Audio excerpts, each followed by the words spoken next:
dating. 2, 1, we live. You want to start rapping right away? Damn, he been working on his beatbox. You can't say damn. He been working on his beatbox. Don't say damn. You said it 3 times now. Just kidding. My 90% just turned to 88. No. The reason why I started to do the beatbox was because I was thinking about how it would be weird if we like started the podcast halfway through having the conversation about if Skinny from the 9 and Gina Views were dating, which is clearly what we were about to discuss right there, like what the dynamic might be like. Is he a whole Fashions fan? Does he have half his face back? Because currently half his face ain't working. I think when she Sad. got through with him, both sides of his face wouldn't be working. Ooh, I'm gonna make that other side of your face not work. This is like Not funny. That very, Not funny. very dark. He'll be looking like Droopy the dog walking in the room. I think that's a stroke. Is man. he the second person you've ever heard of this happening to in your entire life, aside from Justin Bieber? I was about to say Justin Bieber. No, I had never heard of it before Justin Bieber. I've known multiple sister. people I know people that had. with that affliction. and Really? yeah. You too?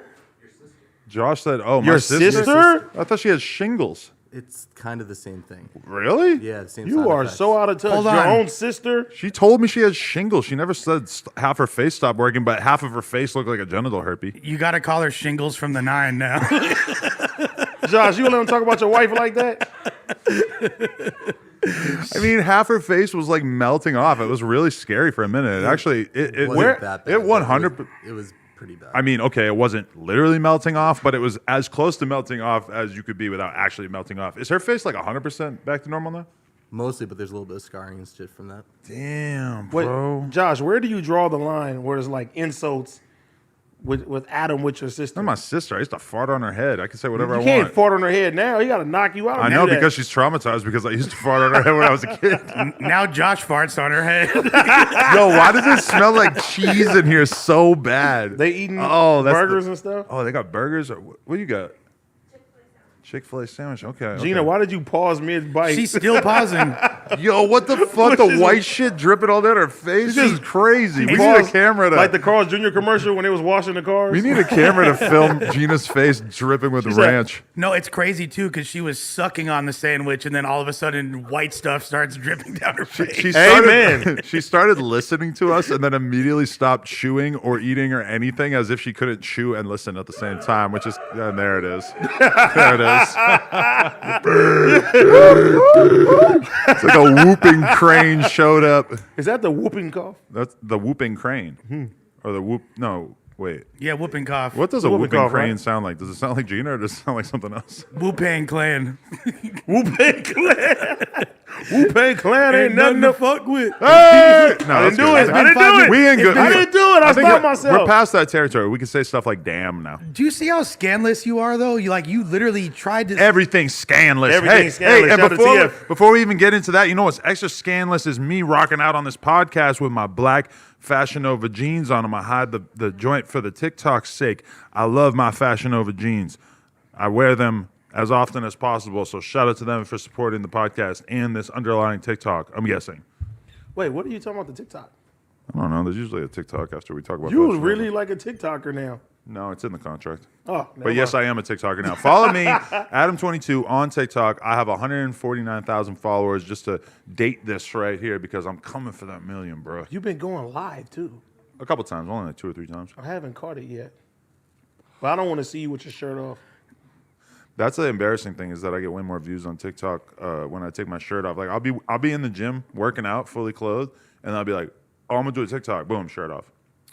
Gay as fuck. The only TikTok live I've ever seen, consequently, was actually shirtless, and it was the Island Boys arguing with each other. Wow. Yeah, Oh, I seen that one. yeah.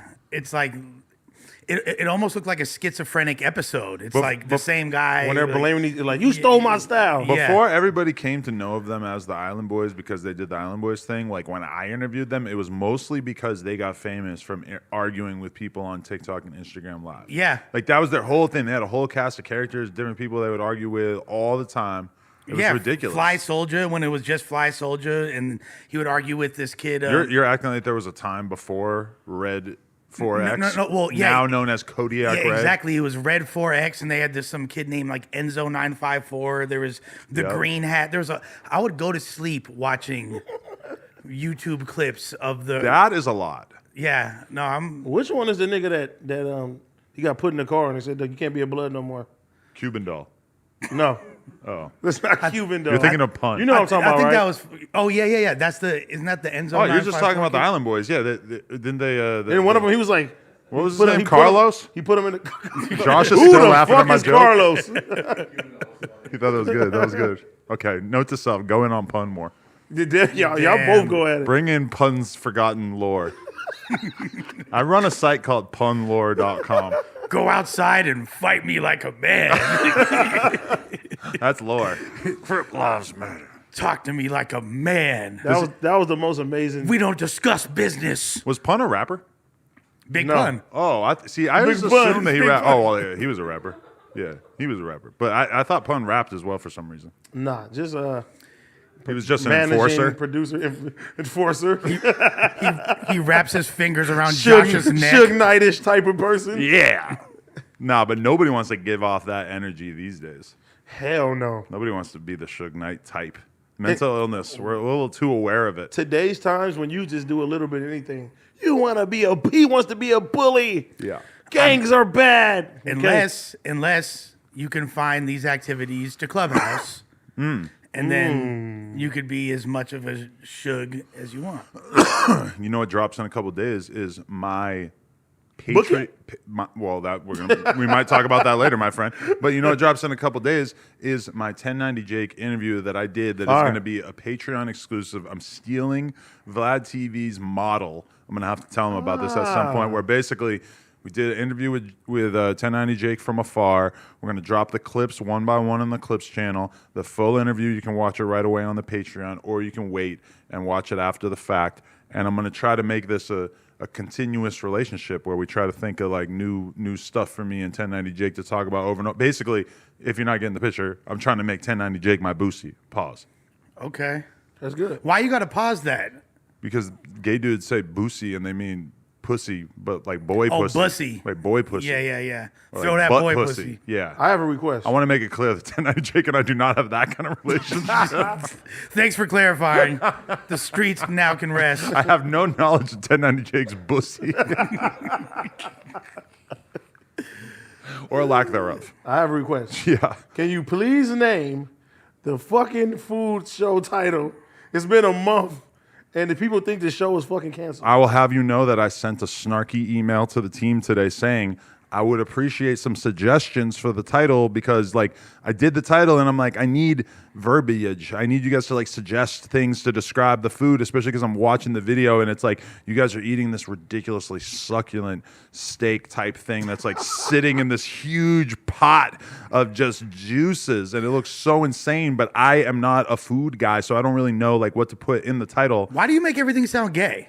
What? Like succulent with juices. You're over no homoing this podcast. Just making Lush. it really We're gonna sound- Can talk you even about say that that. anymore? It's pause now, Adam. No, but I'm saying you can't that like, say no homo. Okay, as long as I've been into podcasting, like I remember back in the early days of Combat Jack, and I'm talking 2016, talking 2017, that they had a referendum come down where they decided that as black men that they didn't want to, and I guess there was a white guy too, so I can be Premium Pete in this example, but that they didn't want to keep playing the pause game so heavy because they felt like it was taking away from some of the quality of the discussion that they were having by having to say pause every 5 seconds. Now, I get that. I think that the right thing to do is that you should at some point abide by the true nature of the pause game, which is to say that you only say pause when it's something that it really is exceedingly gay. Now, Like bussy. I might have crossed the line with the bussy thing, but I thought that was hilarious because It was funny. just the fact of like I don't think anybody's ever done a joke where they confused Lil Boosie with the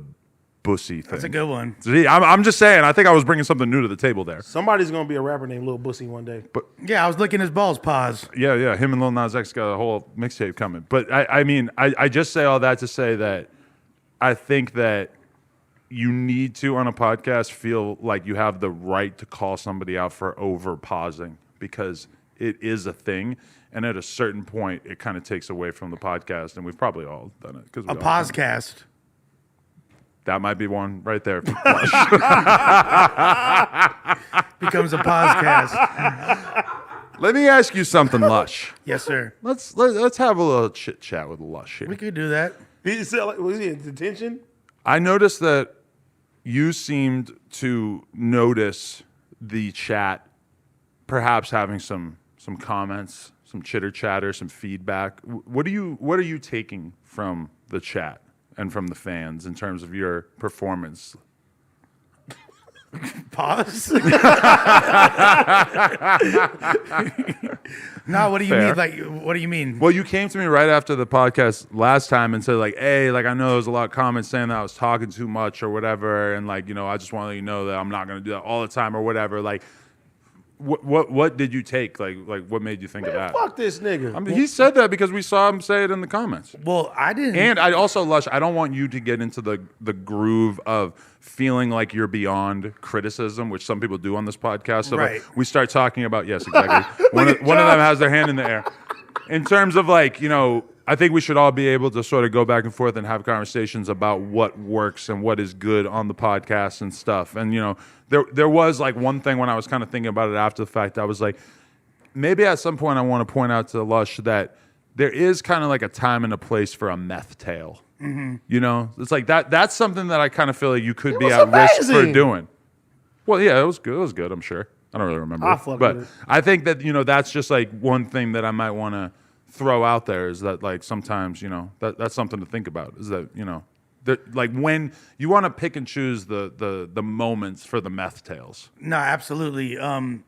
And I Bad felt podcasting. Meth tales are like a genre. Bad It podcasting. is. Because it's kind of a genre. The equivalent for me in House Phone is like when we sort of find ourselves just telling like Xanax stories for 45 minutes on the podcast. Because it's like it's kind of like easy low hanging fruit. I at a could certain do point Xanax sometimes you think. stories too, if Right, you prefer. well, You are the new house phone. Adam's going to just try to pick on you all day. But see, this is why you are retarded. Is because you say picking on instead of like working on the podcast. Like it doesn't need to be framed as like bullying or like antagonizing because that's not at I'm all. not going what to say bullying, but sometimes you can send a fucking text. No, I You don't got to do it specifically- for the whole world. Well, I no, I spe- think this is good content to talk about Lush's status. I specifically asked for feedback. That's what I'm saying. Like I want, And to that's why improve. you don't waited till Tuesday don't do to the tell you. victim Yeah. narrative that AD does of trying to make everything like, oh, they're picking on me. It's like, no, we can talk about the quality of the product without making it a bullying narrative. You never Nah, picked on me. No, but you're always like, but you choose to frame me giving you any advice about the podcast as me like basically bullying. No, you. I always take your advice and I implement it. Yeah, but usually you'll like argue with me for a while first and That's try part to of- act like I don't have a point and everything part of the before you game. do that. It's part of the game. Here's the thing. I'm used to being the most like verbose person on the pod. I'm used to carrying the conversation. I'm used to being I'm not used to Lush being one. I'm not used to being a midget on the shoulder of giants. You know what I mean? Little person. So yeah, like, oh, wow. Wow, this is getting pause. A little person on the No, okay, I get it's it. so when there's dead airtime, which I've been told is like the number one sign of bad podcasting, I try to steer past it. So that's just my instinct, and now I'm realizing that it's a bit excessive, and also I'm just going to keep it 1,000% transparent. Like, I want to make sure that I'm a part of all the clips. So when there's clips, if I'm not talking in it, it's like, damn, what's this guy just standing there for, sitting here? So now I realize I don't need to necessarily always need to crack a joke or put my input in every second, even though I know a lot of people enjoy it. Well, it's a tricky balance to figure out because it's like, yeah, you want to be a part of any conversation. And like, you know, it gets trickier and trickier the more that you're around other people and you maybe at a certain point realize like, fuck, they're having a really good conversation about something that I don't necessarily have something to offer about. So I'm just going to cede ground to them and just completely like excuse myself from this for like 15 minutes. That's how I felt when we were doing the thing with academics at Gilly and Wallow and Whack is like at a certain point, I'm like, I'm not going to go crazy trying to make myself a part of this conversation when clearly it has nothing to do with me and it's going very well without me, you know. That was a sparring match. It's kind of a weird dynamic. I'll here. just wait till you guys bring up meth, and then I'll pipe up. And How's the clip of Lush One talks about how meth destroyed his teeth? How's that doing? That was a pretty good title. I'm not gonna lie. 60K. See, that's pretty legit. Yeah. Yeah. People tend to enjoy that content, but I also don't want that to be the primary mechanism steering the conversation. Here's the thing. You said like you only have one chance in your podcast career to tell all the stories. I have an infinite reservoir of stories, and it's not because I'm like such a cool person. It's because I've lived a colorful life, because I've had such a dysfunctional existence, and I've kind of stumbled upon a lot of things that make for interesting fodder in conversations. But that don't mean that I need to assert them every single 5 minutes. Yeah, because it's like there's always this kind of battle in your head of personal anecdotes, like telling a story about yourself to like illustrate the point. You know, like we could be talking about some fucking thing. God damn it, I forgot my notes. Could somebody grab this from my office? Thanks. Flex. Yeah, but And they all leaped up simultaneously too. If y'all could have just seen what that looked like, it was I forgot. The new guy, he's so cool. I had a couple pieces of paper, but you know, because it's like always like, Josh number 2. do you want to take this moment to sort of share a personal anecdote about yourself that kind of relates to it? And I feel like as a podcaster, that's the thing I think about a lot is like, when is it time for me to personalize this, especially when I'm interviewing somebody? Because it's like, I feel like that needs to be like 90% them, 10% me. So it's like, if I am going to share a little thing about me, I want to be like very thoughtful about when it's worth doing it. No, absolutely. And I don't want to personalize every conversation. I think a lot of it We already have AD for that. Superhero complex. right. And I think a lot of it had to do with, you know, like let's say it's like a gang, and there's the newest member on the set. He just jumped off the porch. He got to do a lot to prove himself. He got to put in work. He got to earn his stripes. That's You trying to kiss some bodies for the team. I had to go out and demonstrate my value, and I feel like now that I've done that, and people are saying, you know, have showered me with compliments of what I bring to the table. It's unnecessary. Now I'm just another member of the team. I know you're a diehard Reddit reader. You seen the graph of like the hero's arc or whatever, like or like the podcast arc where it's like you're like unknown, and then you're loved by everyone, and then you're hated by everyone, and it's like that is reality unless you can like provide enough value to continue to be useful to the audience, essentially, you know? Right.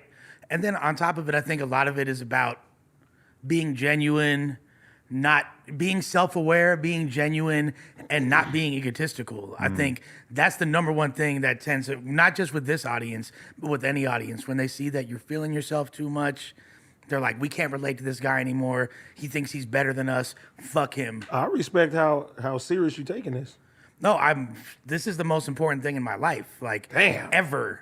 I fuck with that. I don't got nothing else. Like, you know what I mean? Like, this is, I want to be the best I possibly can be. I see a potential for a huge, you know, I could be Adam 23. You feel like Joe Budden? Like the music was like not doing that good, so you're like, I could find new life through rocking a K Subi hat on the No Jumper pod. Subi, but the thing, I always say K Subi. The thing, House Phone's not even here, and I'm still getting shit for that. The thing about it is, it's made every other aspect of my, like all my music, my streams are through the roof. Really? Yeah. Wow. Like my streams are through the roof. All the views on all my old content, interviews, they're all going up. Fans are digging up my old shit, showing it hella love. That's that Reddit stimulus package, I guess. Yeah, which is super dope, but that doesn't make me want to kick out of that one.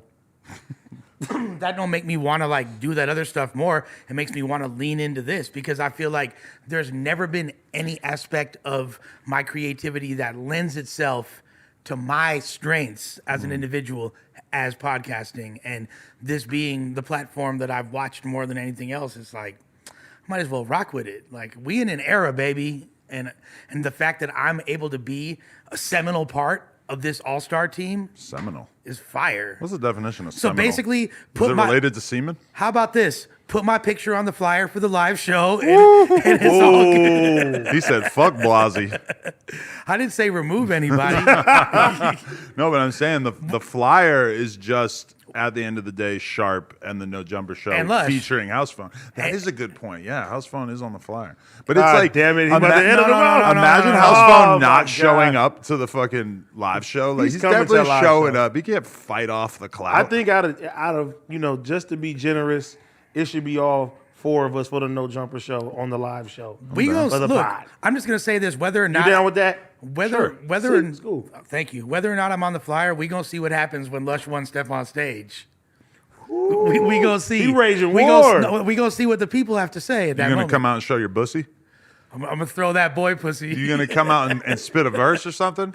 I'm not gonna need to. They gonna be spinning my verse for me. I'm gonna just come out and being myself. You should get a face tattoo. Maybe I'll lose my virginity that day. I don't know. You should definitely get a face tattoo. You get a face tattoo. I told y'all I want to get the head tattoo. I want to get the That shit hurt. Do it? Yeah, it's all right. I got tats all over. I want to get the Julius Caesar leaves around my head. Oh, that's a great idea. For a bald guy, it's kind of fire, Permanently having that on your head, what could go wrong? Yeah, you're gonna love that idea I'll forever. fuck with it. right? What's wrong with it? I mean, It's better than having fucking Lisa Simpson. No, for Don't you sure. have a cock on your forehead? yeah. Who are you to fucking talk? A cock with a swastika on it on your For forehead. sure, I want you to look like the Little Caesars guy for the rest of your life. For sure, I won't say pizza every time I see you. Hey, that's a good one. Hey, Josh, please bring that up. Pizza. Oh my God, you gotta wear a toga.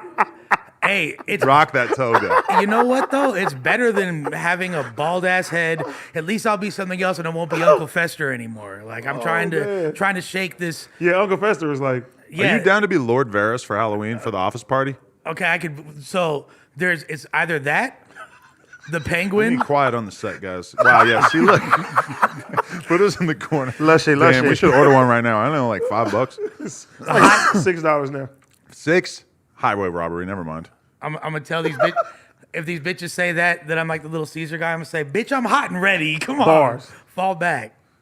And I got that cheesy bread. You dig? And I got them cinnamon sticks. Make it cheesy. Believe me, baby. What else do they have? Cinnamon sticks? That shit breadsticks are sucks. fire. I'm gonna be real with you. I don't know if I ate one of those things in like 10 years. It's a poverty meal. Yeah. It's a great poverty It is meal. a great poverty It's meal. the pizza you would eat if you had no other pizza option available. It's the to you. pizza you get when there's like 15 kids around.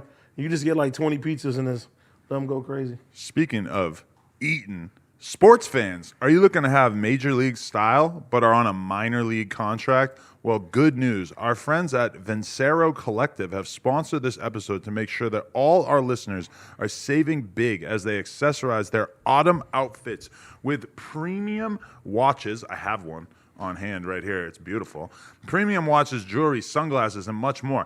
Other watchmakers have insane markups. Their well-designed accessories make sure you look class while you save some cash. For a limited time only, get 20% off and free shipping site-wide with our exclusive code NOJUMPER at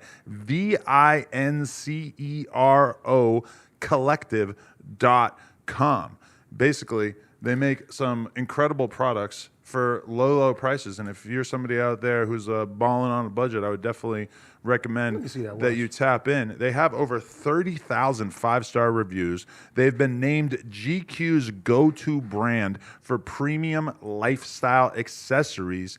And with the holidays sneaking up, this is a perfect gift for someone that you love. So buy it now before they sell out. Get 20% off and free shipping site-wide with the code NOJUMPER at VINCERO collective.com. Support our shows and use code NOJUMPER at VinceroCollective.com. Accessorize your life at a winner's price with Vincero.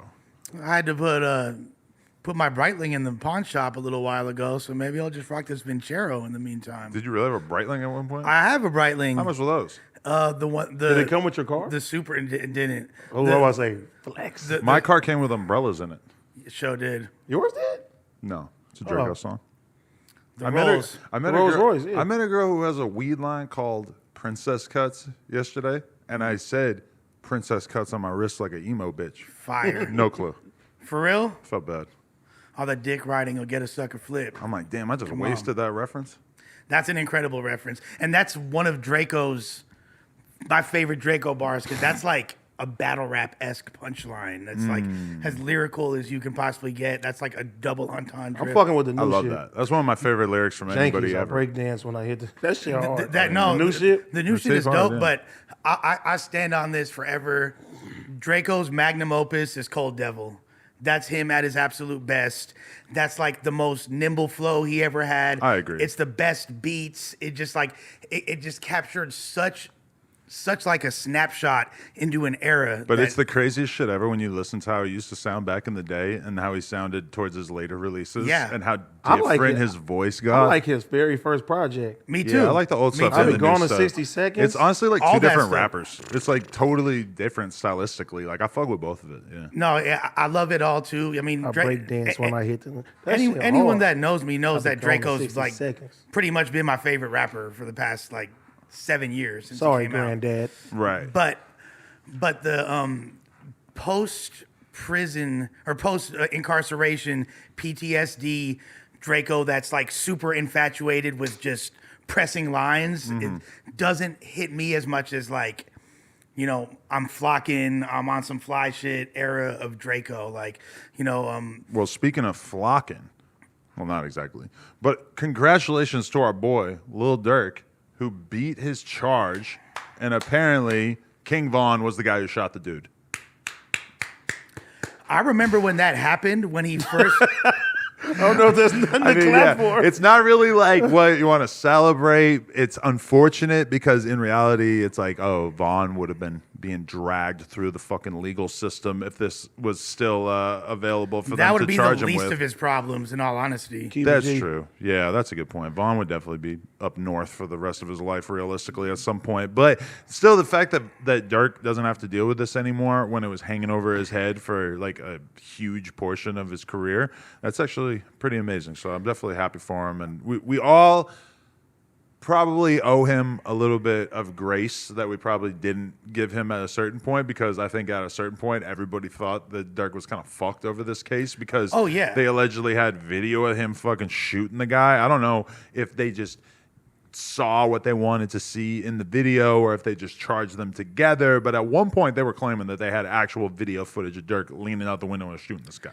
No, I work with some of Dirk's producers, and the rumors, like, or the conversation within his camp was that Dirk might get washed for this, and that was Really? that was a narrative when it happened for a long time. People were very concerned that were close to him that he was going to get caught up for this. So I agree. It's glad that he doesn't need to have this hanging over his head in the midst of all this success.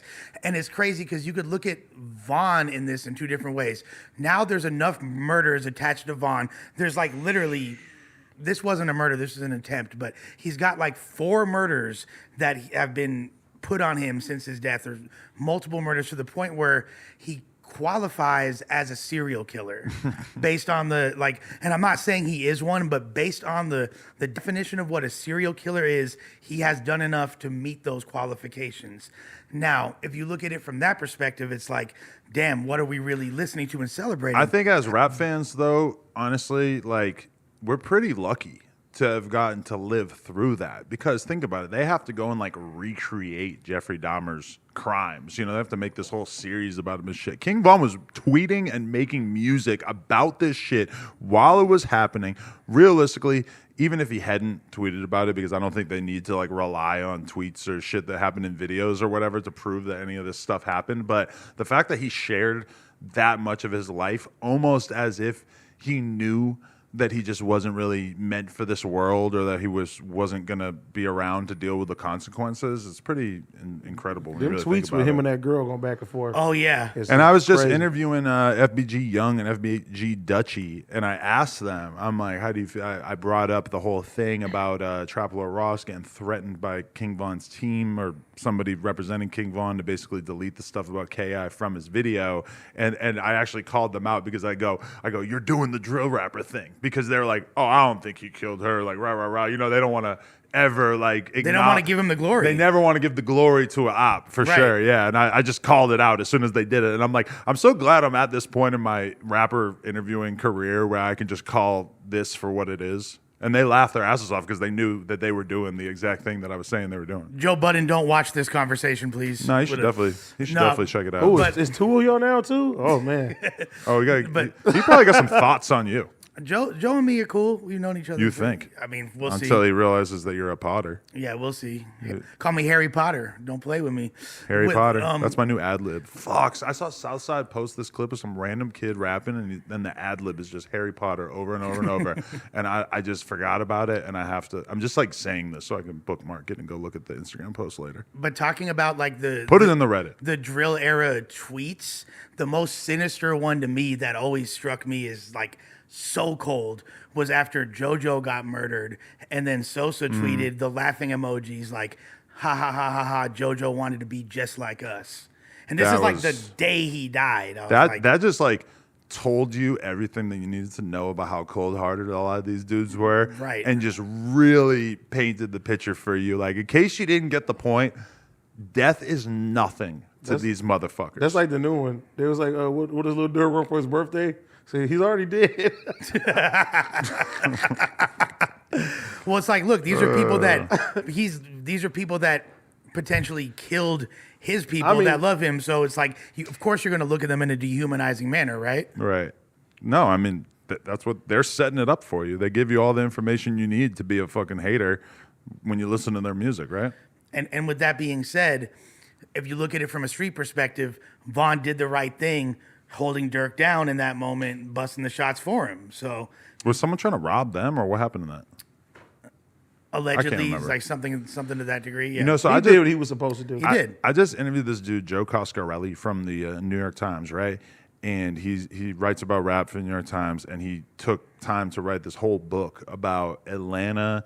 He spent mad time with Lil Baby, so Lil Baby's kind of like the focus of the book. He spent mad time with Lil Reek. You remember him? He was like signed to Bradinsky at some point, and like his career has kind of floundered since then. He spent a shitload of time with Marlo, who was like signed to QC and like was Lil Baby's homie before he got killed and everything. And so I read this whole book over the weekend and interviewed him, and it was just like really fascinating, sort of like seeing the extent to which he really crept into all these fucking people's lives and just spent so much time with them and stuff just for this book.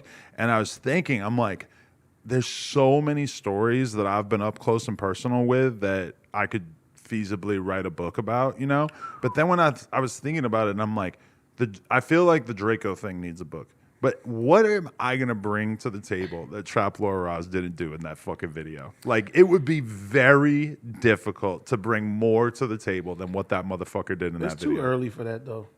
Well, but these days, you know, like Nowadays, no, but the yeah. 6ix9ine thing happens, and there's 3 documentaries That's- out within like 2 That's years. crazy though. Yeah, and I'm in To all think of them. about it.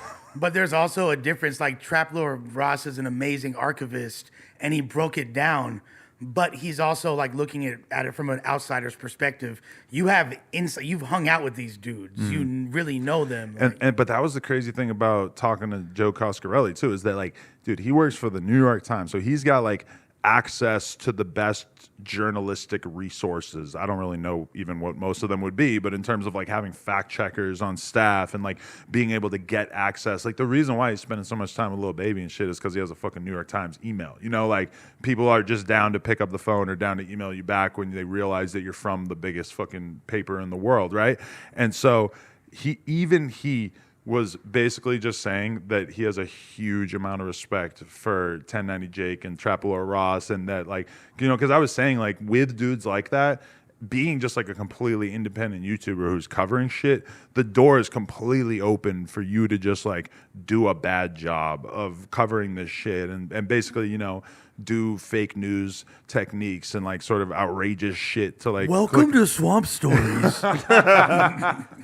But like when you really look at how a lot of these guys are doing their thing, it's like they're taking the responsibility that they have with the size of their platforms very seriously, and with somebody even like 1090 Jake doing the paperwork for 16. He do his due and diligence Bandman, before like, he put it up. Yeah, he's like he's taking down videos that are getting millions of views because he thinks that they're fucking misrepresenting somebody. Like in the case where he did the video about 100K track and shit like that. You know, it's like that's what inspires me, is like seeing the YouTuber sphere actually taking itself serious enough. Would you take that advice if you find something inaccurate? Would you take a video down? Of course, I do it all the time. I felt bad because Fresh hit me up last week saying that he wasn't the one who put the video out.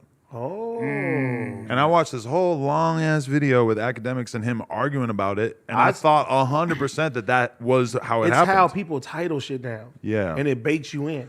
Yeah, they got me a little bit there. And see, that is the only problem with YouTube, as you said before.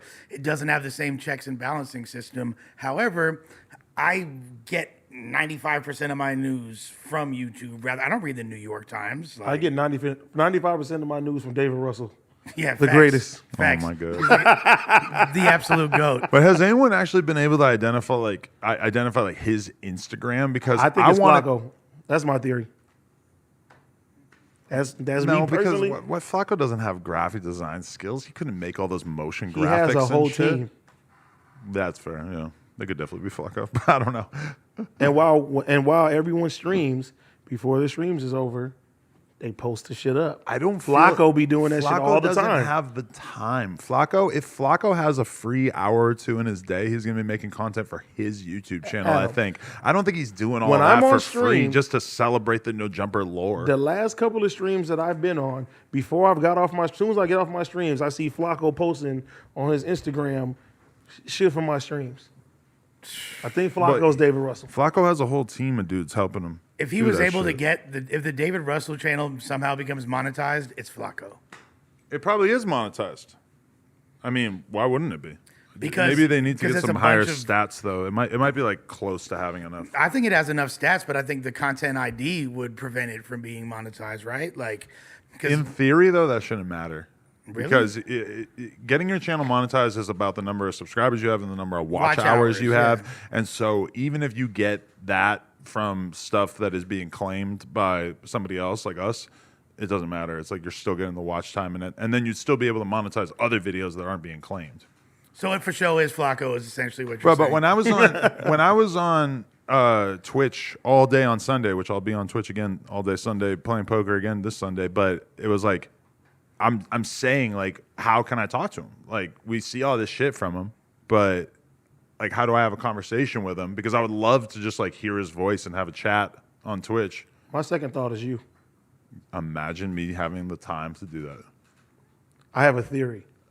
I don't even watch 90% of the shit that he clips to make the clips.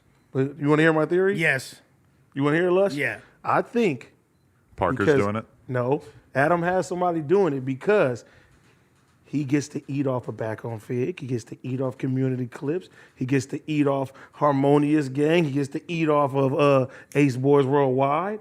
This is his way of getting the bread and continuing. You get what I'm saying? That channel's definitely giving No Jumper Clips a run for its money. Let's keep it a full bundle in these streets. It's either Flacco or Adam 22. You think that I would want to be associated with being the one who brought videos out into the world, and I don't even feel comfortable like vaguely describing what like is in one of these videos that you may remember sort I of. get what you're saying. And there's been other videos that are similar to what you're probably thinking about, mixing, references between people. I want people to like really get along more. I really think a lot of this beef is like more problematic and not really worth it. That's what That is a great veil of deception to hide behind. exactly. Like- Because for somebody that used to be dissing people, enhancing forums and stuff, I think that you could be pulling some strings. The thing is that all of my time is accounted for. Not the Jack Shake times. You want to look through my phone? No. I'm just saying. See, I think you came prepared for that. I'm just saying, delete the no. history. Look at you can not look his through my first camera rodeo. roll right now. It's not his first rodeo. You might see some dick pics. You might like it, but Pause. you're not going to see any fucking, or even me. Imagine me making those fucking motion graphics. But I feel like you do. Whoever does that is so fucking talented. That's what I'm saying. It's crazy. I don't want to like make an assumption, but I feel like he's an Asian high school kid. Like some people. Shouts though- to my Asians that are so good at things like that. You know what I Like, was thinking about though? I heard some people within our group be like, why would someone do this? Like, how could someone ever take this much time to do this? And I was thinking about it, like, it's not that different than what we're doing on here. It's like we all clearly get a thrill out of making content and putting it out there into the world and seeing the reaction. And it's like, yeah, it's not his content, but he's adding his own touch to it with the editing and the themes and the titles or whatever. So it's like, if I was a young dude who wasn't making content, or if I just was the kind of person who didn't want to make content, I understand the urge, you know? I think it's somebody in the office for sure. I There's no mean, way. it's essentially it's podcast fan fiction to a degree, but it's podcast fan nonfiction. They've never brought anything to the table that wasn't publicly available. No, if but- they were in the office, they would have access. They would understand the lore even more. But I think somebody is smart enough to know, let me just take the clips and title it the way like that and put it out there. Bassa. Are you trying to get me to segue into talking about Bossa Nova dressing as Ice Spice for Halloween? I did not know this. Spice Ice. I just want to know how He sus is? he's going to go with it, because he could so pad his butt and really- wear a gray mini skirt and Speaking of bussy, or he could do like a dude version of Ice Spice where he does the hair and he like rocks like a gray like jumpsuit that's like, oh, Is he really dressing as Ice Spice? well, I just don't know how girly he's going to go with it. No, he really's doing it though. You got to watch the Out of Focus podcast to find out. But he did say that. I don't know. he finna look like the sun'll come out tomorrow. Little orphan Bassa. I mean, I'm hyped. I want to see what him as Ice Spice looks like, because I actually thought about cross-dressing as Ice Spice at one point just so that I could title it Old Spice. Okay. And I thought about it. I'm like, wouldn't that be funny if I showed up for a podcast episode one day and I get my makeup fully done in the morning, I get a wig, I fucking rock a gray mini skirt with fake boobs, and I pad my butt, I rock some shoes, whatever, I shave my legs. It would be fucking weird. That's And commitment. but the thing is Miss that 22 fire. I think it would be tight just as like a comedian, or I don't know if I qualify as a comedian, but a person who appreciates funny things. I feel like I also would probably never live it down. No. In terms of like the rap fan base, like it would be used like in response to like everything I do for the rest of my life, the same way that like the video where Lena did my makeup like 5 years ago, people always respond with that photo. As That one looked crazy, As if though. I used to like actually like roll around like this was how I was living. That one looks crazy though. Yeah, it looks sick. If Bassa just took this carpet right here, this rug, and put it on top of his head, He can get That that, on. is- low key pull it off. Shout out to the rug. But the fact, like, would you look at Bossa Nova differently if he came through just fully in drag? No. Just like Ice Spice? No. You wouldn't, but you're into trans people. Would you? Honestly, This is a false narrative, by the way. I'm for sure not. Or a drag queen, I guess, as the case may be. I would think that he doesn't like women anymore. But you don't have enough information to make that assumption. I'm just saying what I would personally think. Because he dressed as a chick one time? And if that's what he wants to do, then that's fine. Bassa the homie, but don't he be like painting his nails and shit? I swear to God, like that's All the young kids Adam do that painting these his days. nails. No, I that's don't. that's a step Yeah, in when that. Lil Yachty sent you this shit, you painted your nails. I painted one nail for the vlog to see okay. what the nail polish was like. No, that's Custer shit. I don't do that. But for sure, like a I lot. sucked one dick. just to Brandon see Began, what- Brandon see what the Began hype rocks was. the fucking nail polish. He's the wizard. I'm just saying he can rocks. do no wrong. I'm saying a lot of young dudes don't. A lot of younger dudes, they do that. They're Yeah. like, I might not be gay, but I can at least paint my nails. It's very glamorous. I see a lot of rappers doing it. Didn't I see Emily Chopper or something the other day? Snoop did it. He did it a couple times. Snoop. If Yeah. Snoop did it, then it's automatically like pimp OG status. Snoop had it, a little. He had the French tip, yeah, right? Yeah. Okay. He didn't like full paint it, but What's the French tip?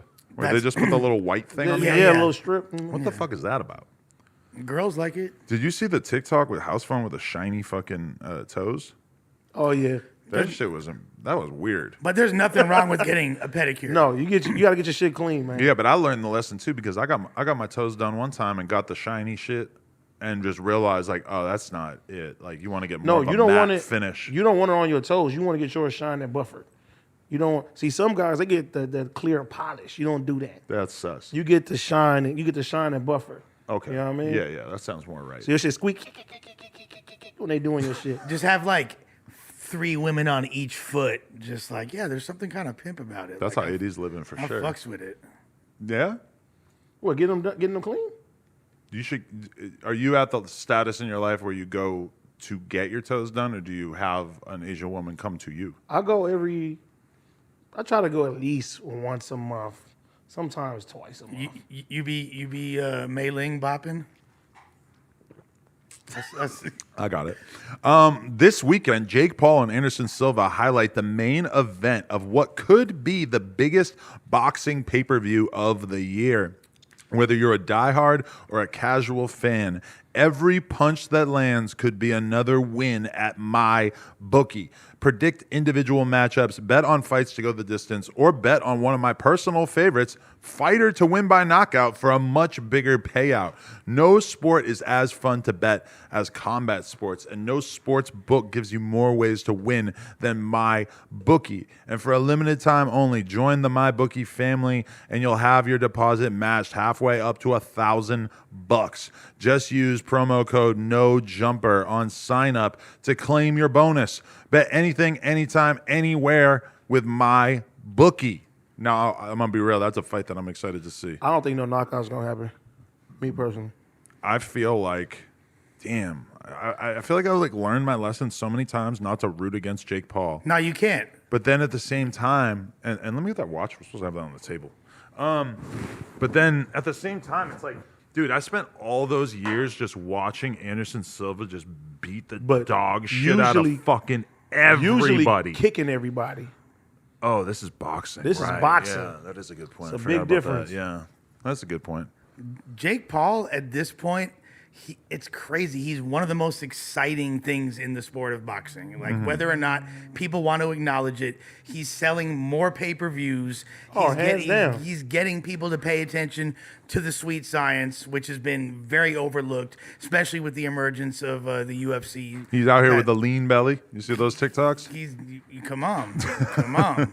That's what you do if you're Jake Paul. You got to go out there and get a cybernetic belly to do promo for your fight. You think this is going to be a successful fight, though? Because I think it's gonna be successful. That's a big question in a lot of people's minds. Is like, is the steam running out on the influencer boxing thing? Because didn't Jake Paul's last fight do not that great in comparison? But what other fights are even garnering close to the same amount of conversation? Yeah. Literally, Wilder and Fury Part 3 is the last non-celebrity fight that anybody was really talking about. Plus one, Canelo and Triple G. Canelo. That's it. I think that this is the fight that is going to get people to pay attention because, like, Jake Paul has fought a bunch of people with decent names, but Anderson Silva is a different level. And so I think that there's going to be a lot of interest, but does that always translate into pay-per-view buys when a lot of people are just kind of like, you know, I could just watch a fucking clip on Twitter like a half hour later, right? Well, not really, like 30 seconds later. The thing is, if you're an actual fan of boxing, you know that most people have to fight a bunch of literal no-names before they even get a shot.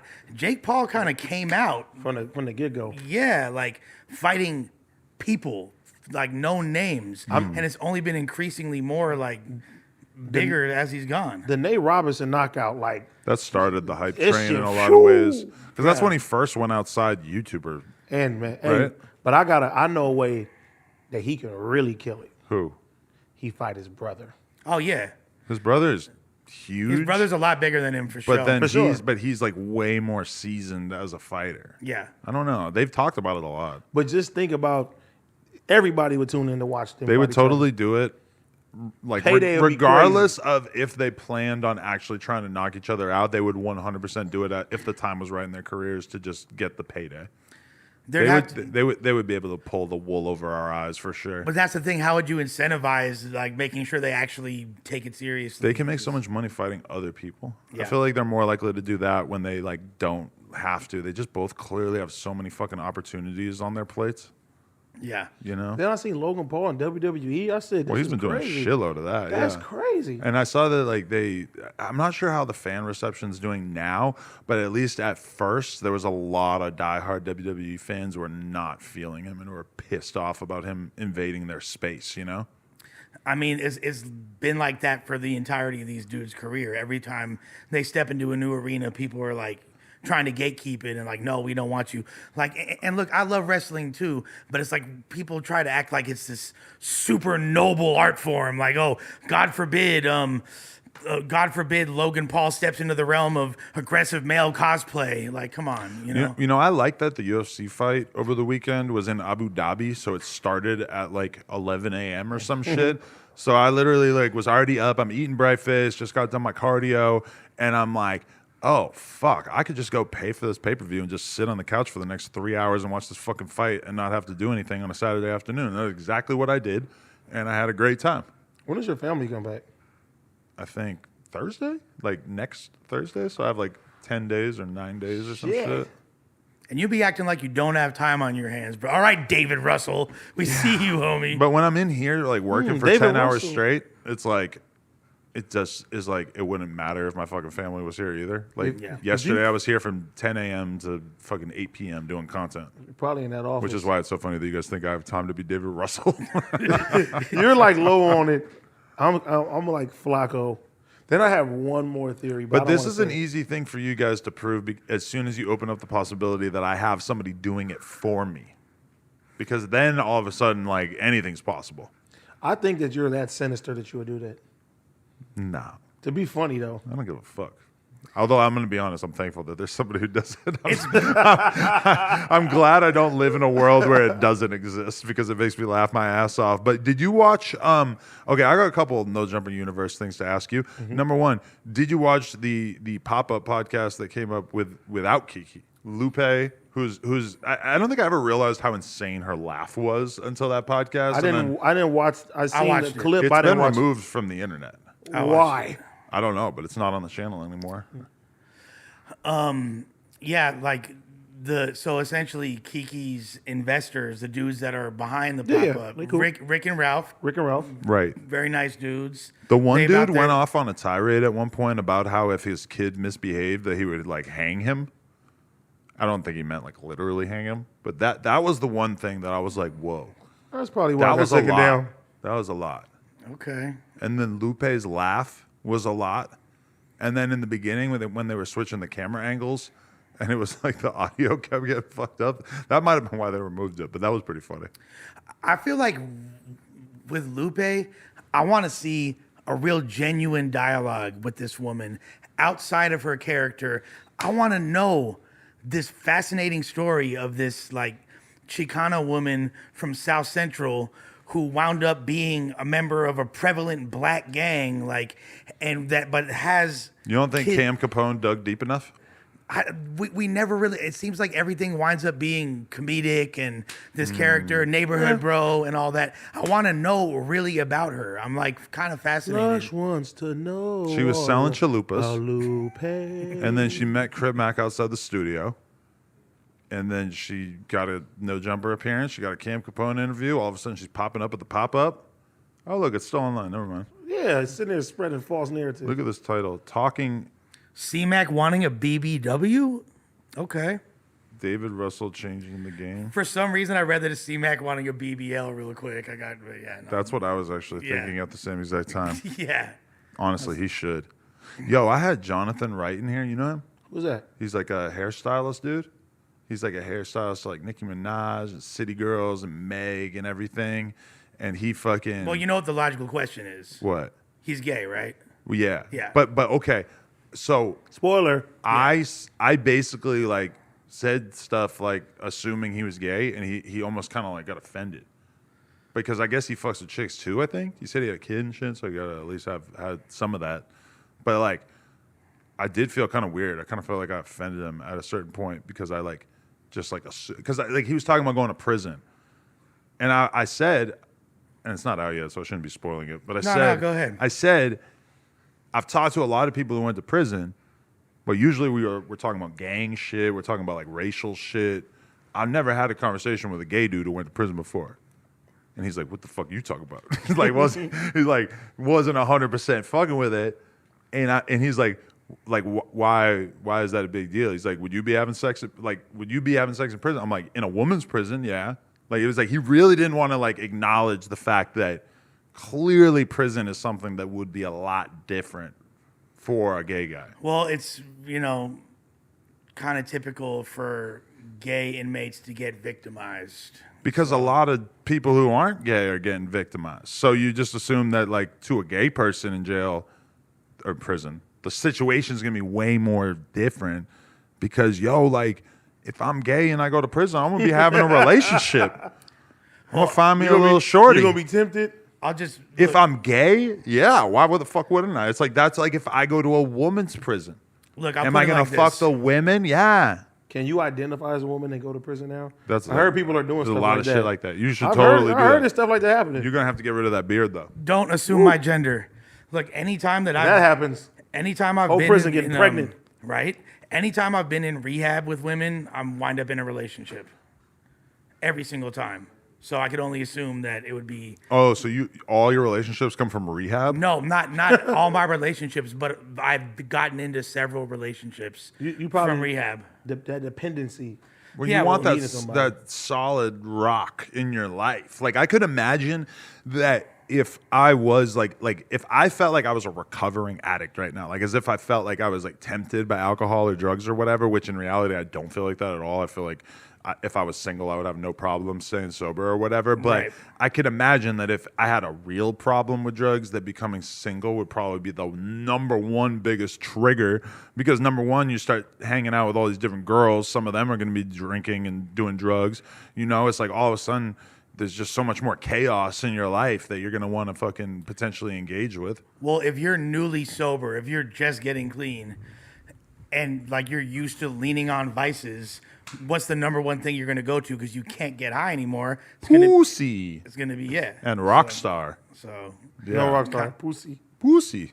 exactly, bussy and coffee, and that's it. Bussy and Starbucks. That's Yeah. my day to day. Yep. Little bussy. I see you, Yeah. bussy badass. How y'all feeling about Kanye? Oh man, this is crazy because it like literally every time I open up my Instagram, I see something new now. So like I literally just seen Aaron Donald and Jalen. They fucking Donda Sports. They denounced that. They said they're done with Donda Sports. Who's that? Basketball players? Basketball player and football player. Oh, okay. But that happens. Then I see the Adidas thing. I even seen Foot Locker make a fucking statement saying that they won't carry Yeezys anymore. Really? Wow, I didn't see that. This That's shit crazy. It's wild. Like, Netflix was even talking about they haven't done it yet, but removing the jeans. and I was But wondering they if they're announced gonna that do they're that. not going to. As But- of now. But there's a different Kanye documentary that's been being worked on, and that, I guess, has been shelved. Ceased They're production. not.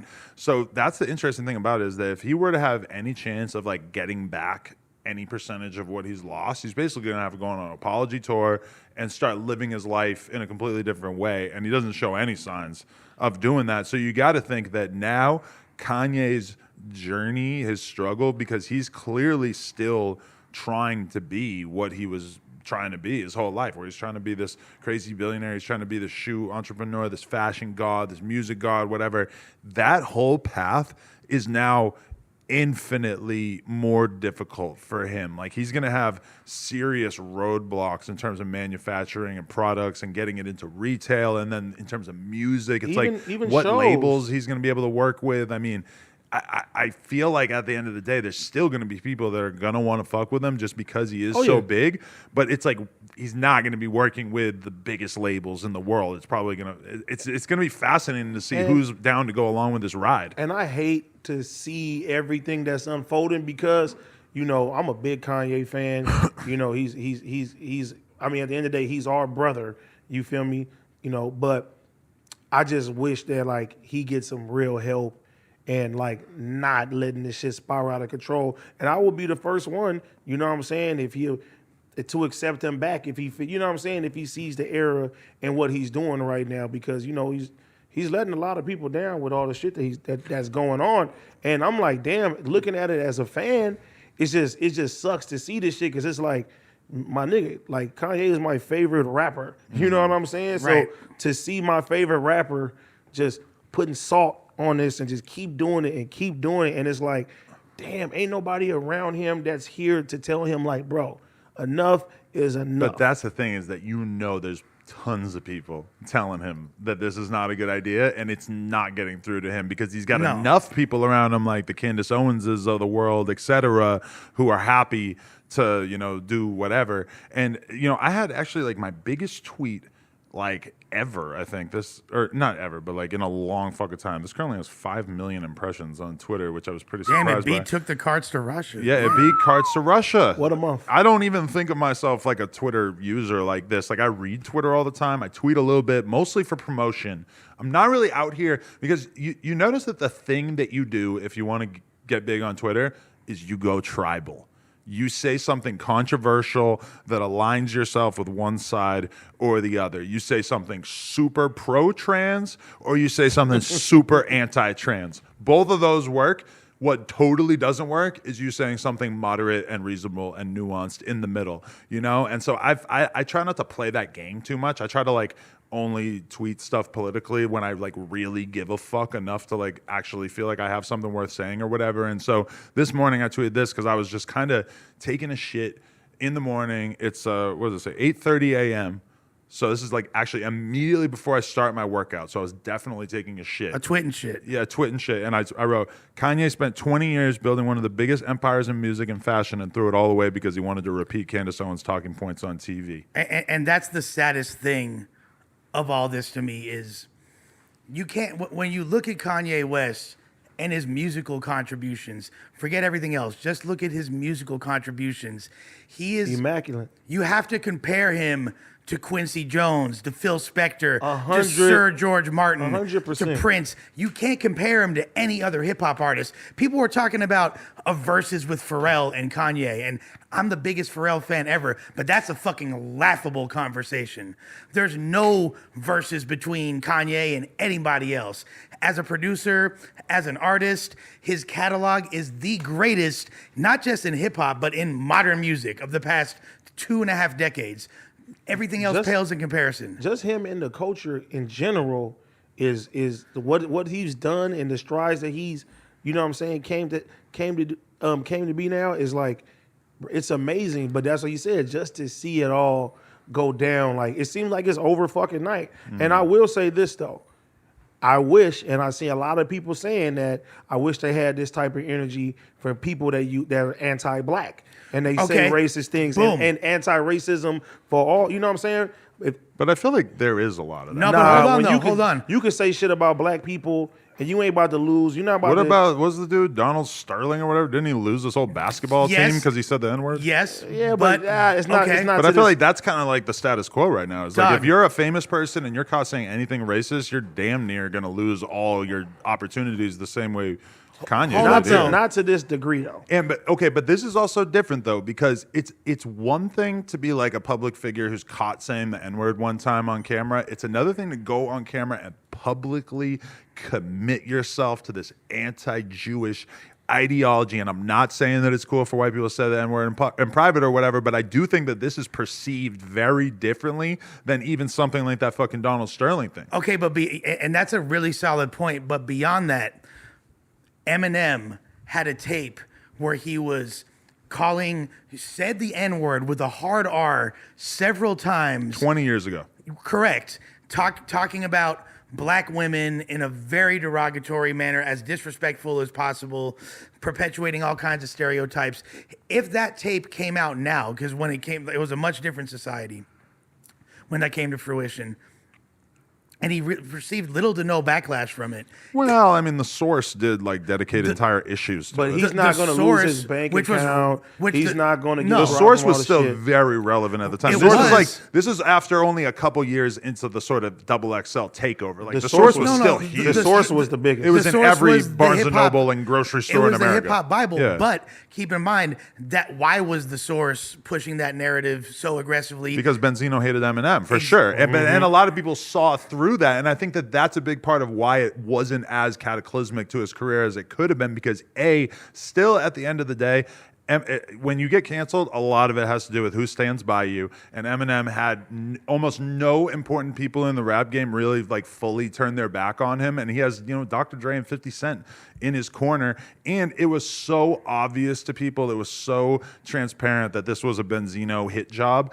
Yes, the tapes were real, but the messenger matters a lot. If Benzino really had been calculating when he put those tapes out there into the world, he might have handed them to a journalist from a more reputable publication, because I think if it was a Pitchfork article or a New York Times article or some shit that exposed Eminem saying that stuff, it might have been perceived differently. Let's be real. Mel Gibson said, hope his wife get raped by a pack of niggers. He ain't lose his bank account for saying some shit like that. But let's be real. That was a drunken tirade that, yes, it's disgusting, and he said terrible things, but people perceive it one way when it comes off like a drunken fucking tirade when Kanye goes on all these podcasts over and over and sort of like affirms his beliefs on these things. But you can also say Kanye is diagnosed as bipolar, and he's not taking his medicine, and they're letting him go on publications and say all type of things. That's what I'm saying is that I think that probably is his out if he's going to be basically like accepted by corporations at some point. But in order for that to happen, he's going to have to say, hey guys, sorry, I've been having a bipolar meltdown for the past couple of years. Please forgive me. I'm going to change my life. Here's how I'm going to dedicate myself to progressive causes. No sign of him doing that at this point. If he becomes an outspoken advocate for mental health, yes, that is literally his escape hatch from this entire thing. And you got to give him credit, because most people, Nick Cannon, I mean, he tried to stand on his shit, and he was having meetings with rabbis 48 hours later, man. He took the shows. Let's be real. Like, Nick Cannon saw what was happening to him, and he made a strategic decision to fall back. And I believe that he probably like was exposed to information that kind of made him realize that some of the information that he was reiterating was maybe not the best information. And like, I'm not saying that he was totally full of shit when he apologized, but Nick Cannon fell back and is still realistically in the process of like restructuring his career right now, because he had some spicy shit to say about Jews. Well, Kanye's a way bigger star than Nick Cannon. He said way crazier shit, and he said it way more times. And when you're saying it multiple times over the period of like multiple weeks and months, people are just going to perceive that way different than Mel Gibson doing the N-word rant, which 1000%. It's super fucked up, but it's also like there hasn't really been anything else in Mel Gibson's life story that makes us think that he's a racist, right? Besides, that nigga had like 11 fucking voicemails, and I listened to them all. Not just that, though. Yes. Mel Gibson is... You make me smoke. You ruin my day. I'm not trying to minimize it, because I don't know what else Mel Gibson also, that nigga at one point was really breathing just... He's a raging anti-Semite. He literally produced The Passion of the Christ, which was essentially a visual hit piece on Jewish people. I haven't seen that. Should I watch that? The Passion of the Christ? Josh, you feel me on this? Or my granny made me... You fuck with it? My grandma made me watch that. Josh hates it. Josh is a Jew, though. He hates it. When it came out, my granny made me watch that, and I was like, oh, my God. Look, and that's white Jesus in all his glory. That's But and this is my thing, is that Kanye is spreading terrible anti-Semitic ideas to a fuckload of people who realistically have never heard this shit before. And in response to that tweet that I put up today, I saw a lot of people who seem like normal fucking black people who feel empowered to some extent by the shit that Kanye said, and the fact that he's being canceled. Like, this is a self-fulfilling prophecy to people like them, that like, oh, look, he was right about everything. And it's like he's introduced a lot of evil into the lives and into the minds of a lot of fucking people. And there, in my opinion, there's blood on his hands. And when I see that fucking white power group doing that demonstration in the valley saying Kanye is right about Jewish people, I mean, look at how he's fucking feeding into and empowering these people. Well, and I mean, nobody from the KKK ever lost their fucking bank account.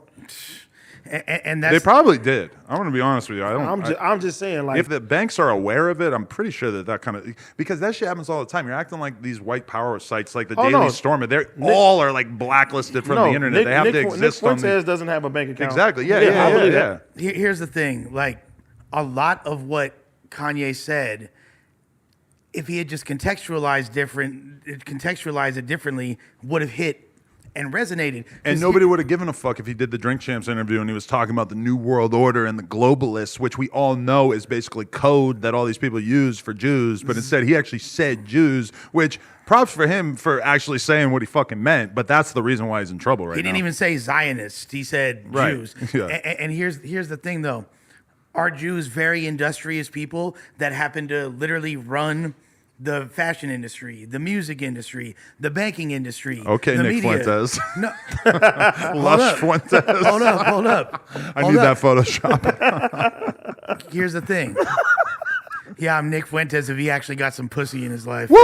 Well, he don't want it. Yeah. He said he loves Asian girls, but he got to marry a white girl. I feel bad for this motherfucker. Yeah, no. It's You don't know what he missing out on. It's a slippery slope to fucking jerking off to tranny porn for Nick Fuentes. Let's I'll keep it a cop bundle. Nick Fuentes an Asian hooker any day of the week. But here's the thing. Here's the thing. Fuent talk. Is all Fuentanol. There's a Photoshop waiting to happen. wow. Okay.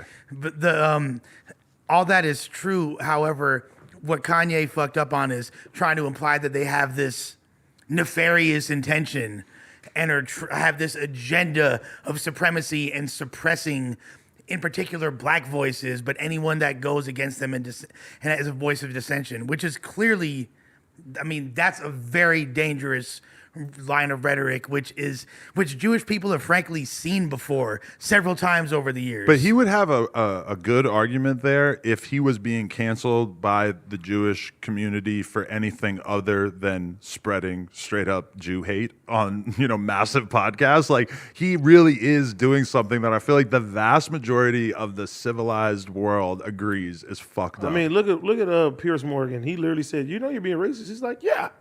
Like, yeah. It's just He's like, look at how Adidas can't cancel me for being anti-Semitic. Like, he's wearing it. He's like proudly saying it. Even though that he's losing all this stuff right now, you can't.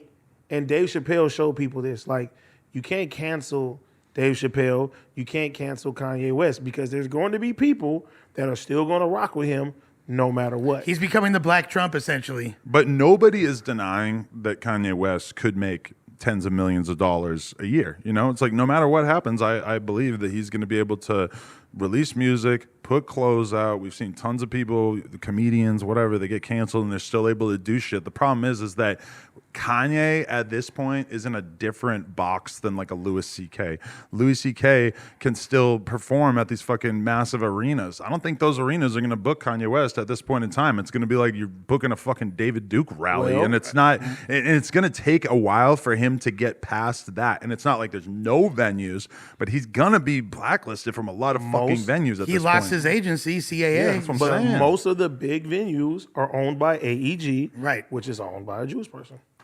So There you go. And It's going to be but even if it wasn't owned by a Jewish person, there would be so much pressure. You think that the amount of pressure that you feel when you state an anti-trans position is a lot? Imagine being the guy who owns these fucking venues or the corporate higher-ups, and like a gigantic percentage of the people that you talk to in your industry are people who feel directly threatened by Kanye's comments. Think about the societal pressure that you're gonna feel to not fuck with this dude. That it's gonna take a long fucking time before that wears off, unless he sort of just aborts mission. Which, again, does anybody seriously see that happening? Well, Is he still banned from Instagram and Twitter?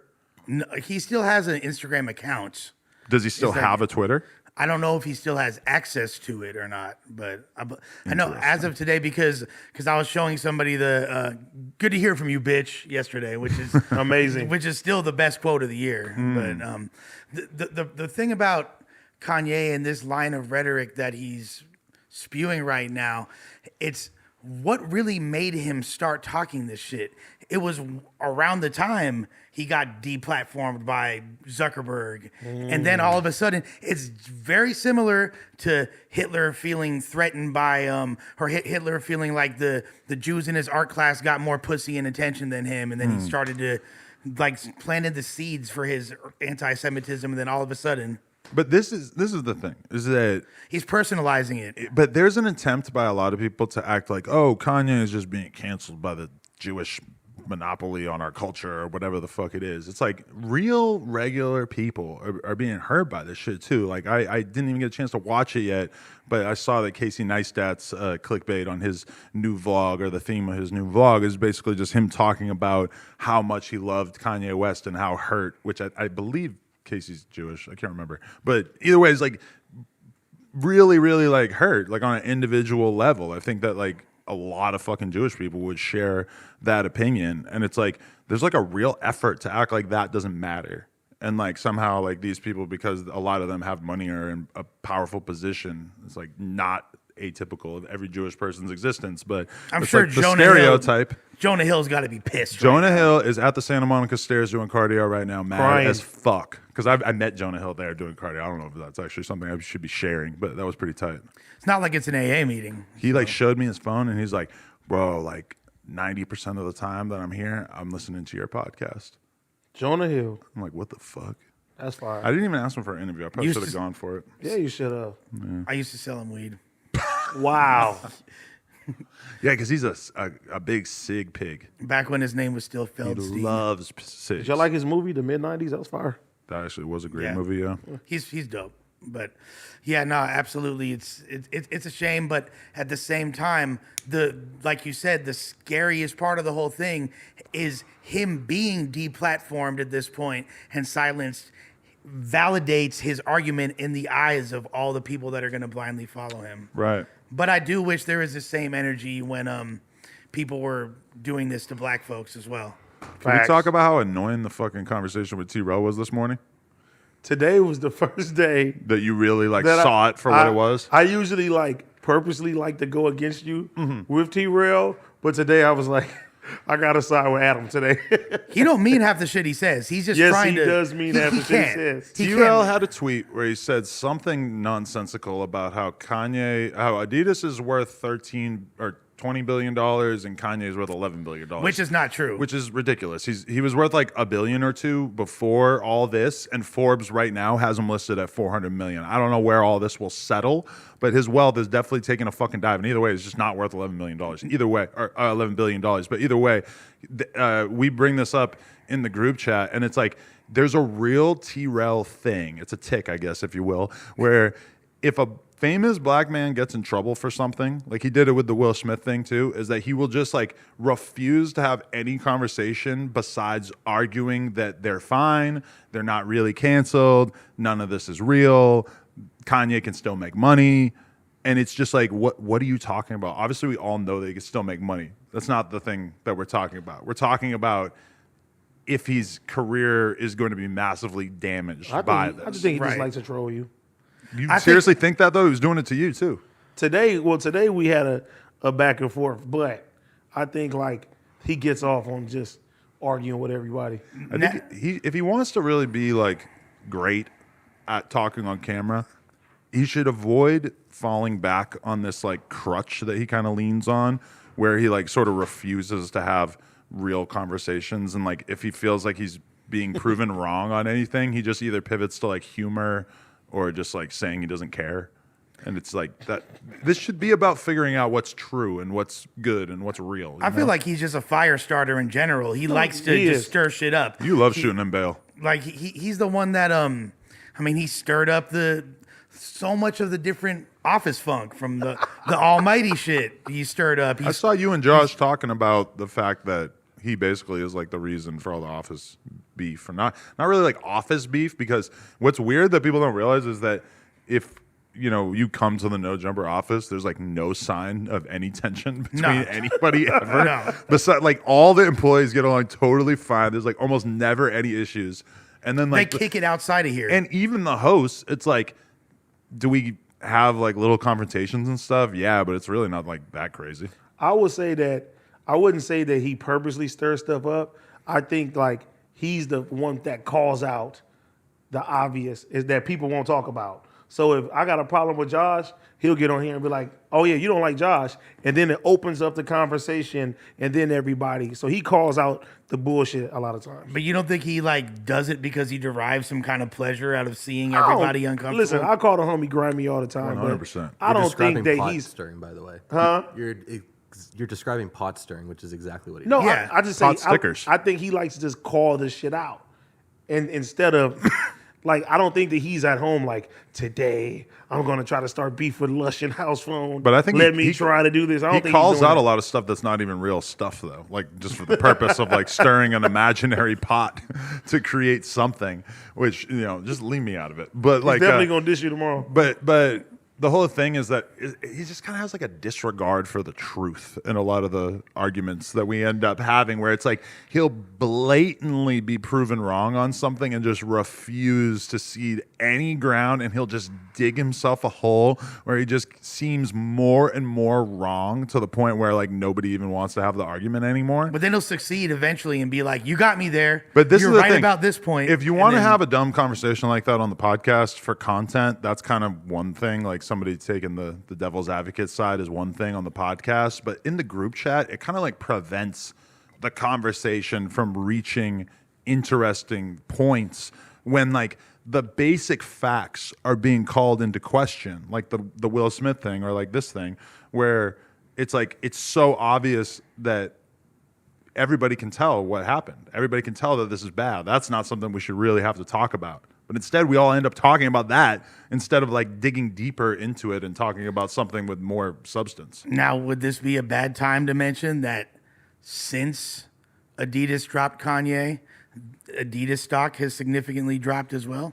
Well, they have a lot less Well, popular. we knew that was going to happen. But the thing is, Did we? Their statement was very aggressive in like corporate talk, in the sense that when they said that those are all their designs and they're going to be the ones who sell them, they're going to be the ones who are able to push these colorways, etc. That's a real fuck you to Kanye of like, we're going to continue to make as much money as we want On your shoes. off this stuff. Their stock price dropping was inevitable. They 100% knew that was going to happen because it's just a lot of their really popular shit they're not going to be able to sell anymore, or at least there's doubt about if they're going to be able to continue to sell it, you know? But I mean, Adidas is going to be fine in the long run. Like they'll be all right. I've had no interest in anything Adidas related for several years other than Yeezy, personally. You get the tracksuits. Yeah, they're cool and all, but like I just haven't really. Yeah. I like to look like a British hooligan from time to time, so In a trackie. I'll go through a tracksuit phase. Throw on a trackie. Every once in a while, you throw the tracksuit on. You out here buying like a $700 Palm Angels one or something? No, okay. I mean, they have like the Gucci collab that I thought was cool. The Adidas one. That's something that I would buy, but like I don't see myself spending that on that one. Man, I had a fire unwise. velour Adidas suit back in the day. I That bet you was did because you so cold, weren't you a yeah. roadie for Run DMC? Yeah. This is facts? No. Oh, I was about to say. That's an old joke. Yeah. What's that? You almost got me. Should we talk about the Lush N-word thing? Jesus Christ. Dun dun. We've already discussed it. Lush but Gibson? we could Oh, we didn't do it on here. We could absolutely discuss. It was the week that you were gone. Lush Sterling? No, it ain't no hard R. Oh. Have I had You were saying it on some cool shit. have I had the N word in my vernacular with the A at the end, synonym for brother? You like, yes, He absolutely. did too. Well, but no, I absolutely. No. It I was- said it quoting a song. It's like South Park. You ever no. seen? That's different than that, saying it yourself. That's No. that nigga guy. That's get- y'all two. so Kramer 1 and Kramer 2. no, it's very different considering that the majority of my friends are Black. and Latino. So like I'm around my homies. I don't know. I know it's different in Hash Brown Town. You feel me? But I hate this. The only thing black in Hash Brown Town is a tree. AD, tell me if I'm wrong. I don't like the historical revisionism where people act like the N-word conversation was always as settled as it is now. And when I say that, I'm just saying that I know, like, okay, somebody like Paul Wall. I remember hearing Paul Wall talk about how before he was famous, he was a heavy N-word user. He got like all black friends. He's saying it with the A at the end. You know, that was just normal to him. Paul Wall's the best white rapper of all time. Let's be damn real. near. At that point in Texas, maybe apparently, Eminem. that was normal. Him, M, and Mac Miller. You know, and I'm just saying that, like, when I moved to New York City, this was not really normal where I was from, but when I moved to New York City in 2003, every motherfucking white kid, period, didn't matter if they were a rich-ass kid from Long Island, whatever, you know, because we were hanging out with mad black people, and I guess that probably made them feel like it was cool or Watch the something. movie Kids. Oh, my God, Watch yes, the movie exactly. Kids. Bro, They were play cast- any online game, and you're gonna hear the youngest white guy. No, call that- you the That's a hard different fucking usage. dog. That's hard R. But let's be real. You're not making a distinction here between the two. No. But what I'm this is, you're making me look awful right now. Like, I'm not trying to do that, Les. Yeah. What I was going to say, let me clean it up. What I was going to say is, Yes, I'm pretty sure. Deplatform Lush One. No. I'm pretty sure everybody uses that word or has used that word in some context. My problem is when you're on a public platform and you know what I'm saying, what you're giving out to the world, that's a different story. And let me tell you why. So you think it's cool if I say it behind the scenes? You want to say behind the scenes whether I know it or not. What I the don't- fuck? Why would you think I have any desire to say it? My nigga, let's be real. You at home at one point heard a song and you was walking around with your little trainer. Nah. No, Adam says it to me when it's just the two of us No, all the time. I believe it. Fake news. No, I'm just playing. He's T-relevant. I'm pretty sure. You said an N-word before, new guy? You a goddamn liar. Hold on. Just Bro, he's got his glasses on his hat. He's not saying the N-word. yeah. He said the N-word before. Let's be for No, real. and I fuck with you heavy, but I would have, if I did hazard a guess, I would peg you as a hard R user. Oh my God. He's not laughing. I'm just playing. Damn, Lush. He said that's crazy. I'm not laughing. I'm just playing. No, in got the name in for the context of rapping along to a song where you're like mumbling half the fucking lyrics anyway, do you sometimes maybe stumble when you're alone? Sure. Unless you're Am a- I on mega high alert when I'm around even a single black person when I'm singing along to a song? Yes. You're pretty great because the news, it is crazy because all the news with the N-words on it, Adam has to read it. He won't have me read I it. would know the dudes like. What six about And months. then he was like, No, the best was the white girl rapping the Kendrick song on stage. He brought her on stage. He just treated her. He completely treated her. He did that so she would see how she played it off. But if you go to any concert, most of the concerts, there are not African American people. Then you got somebody like Lil House Phone telling the fucking crowd to say the ER. You know what I'm saying? Like, Yo, did you see that footage of Roddy Ricch performing in England? This fool Roddy Ricch, or no, it's in Australia, I think. Roddy Ricch is performing in Australia the song The Box, and the whole crowd, the whole all-white crowd, she sucked it. So You almost did it.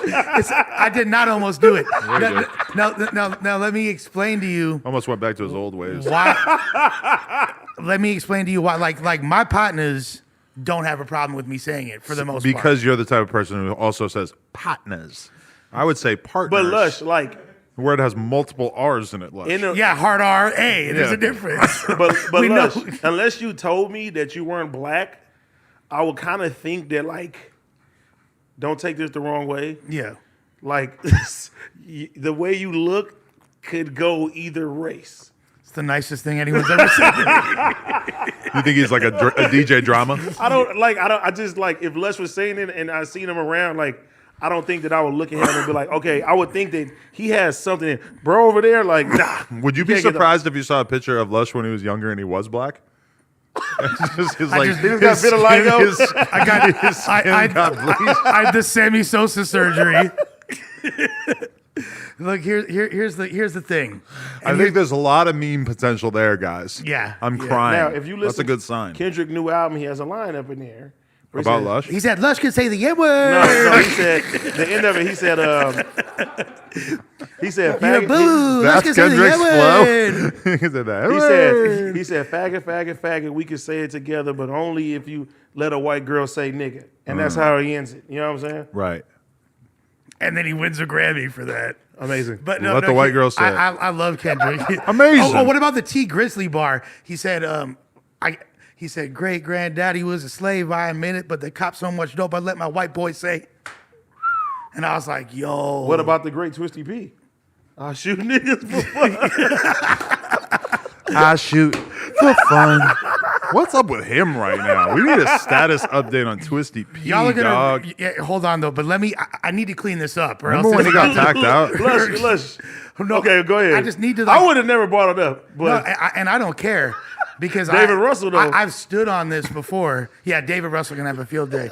The reason why When I pop up. it's not a pop up with the chopper. bing, bing, bing, bing, bing, bing. The reason why What's the beat, that? Oh. is that the beat? That's Bing, bing, bing. the reason why it's not a common part of my lexicon anymore.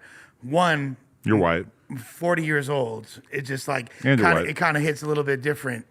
Two, when I don't want to be the source of pain for older black folks, like my homies' parents and shit, and just even random black people in public, if they overhear me saying it, and then it triggers memories of them hearing that word from white people in a very different But context. there's a way better I don't wanna reason not to be- say it, which is just that you're white. Sure, but like, Yeah, I mean, there you I mean, go. I'm just saying, like, yeah, sure. of course it would be offensive if somebody's grandparents heard me say the N word, but just in general, I probably I shouldn't don't say want it to. I anyway, don't want right? to offend anybody with it. Like, Right. and I'm an eloquent enough person as to where I don't need to lean on any word in particular. Right. But like at the end of the day, is it something that I've said amongst friends and things like that on a common basis? Yeah. You I'm not grew up gonna- a white battle rapper in the 90s. right.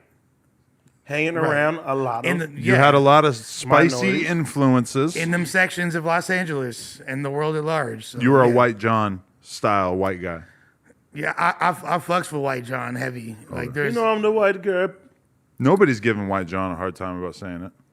No. I don't know if people even LAPD, does he even say it anymore. police. I don't mean, know. but, I mean- probably if he had said it on his No But Jumper see, interview, he probably that's- would be getting but shit that's for like, it. that's gang bang politics, which is a whole nother conversation. Right. That's true. right. As soon as you claim a gang, you can get away with a lot of weird stuff. If your homies respect you and they feel like you one of them, then they don't care if you say it. Right. I want to talk about the new podcast wars brewing between my boy, Joe Budden, and my other boys, Rory and friends, Mal? pals, Rory and Mal, who I've never actually met in real life. Rory as Rory and as a- Neely Mal. Rory as a act Oh, don't calls do him. it. Did Don't those? do 'em like I that's feel what like those act calls him. nicknames never really stuck. No. They never really went outside of the Twitch chat.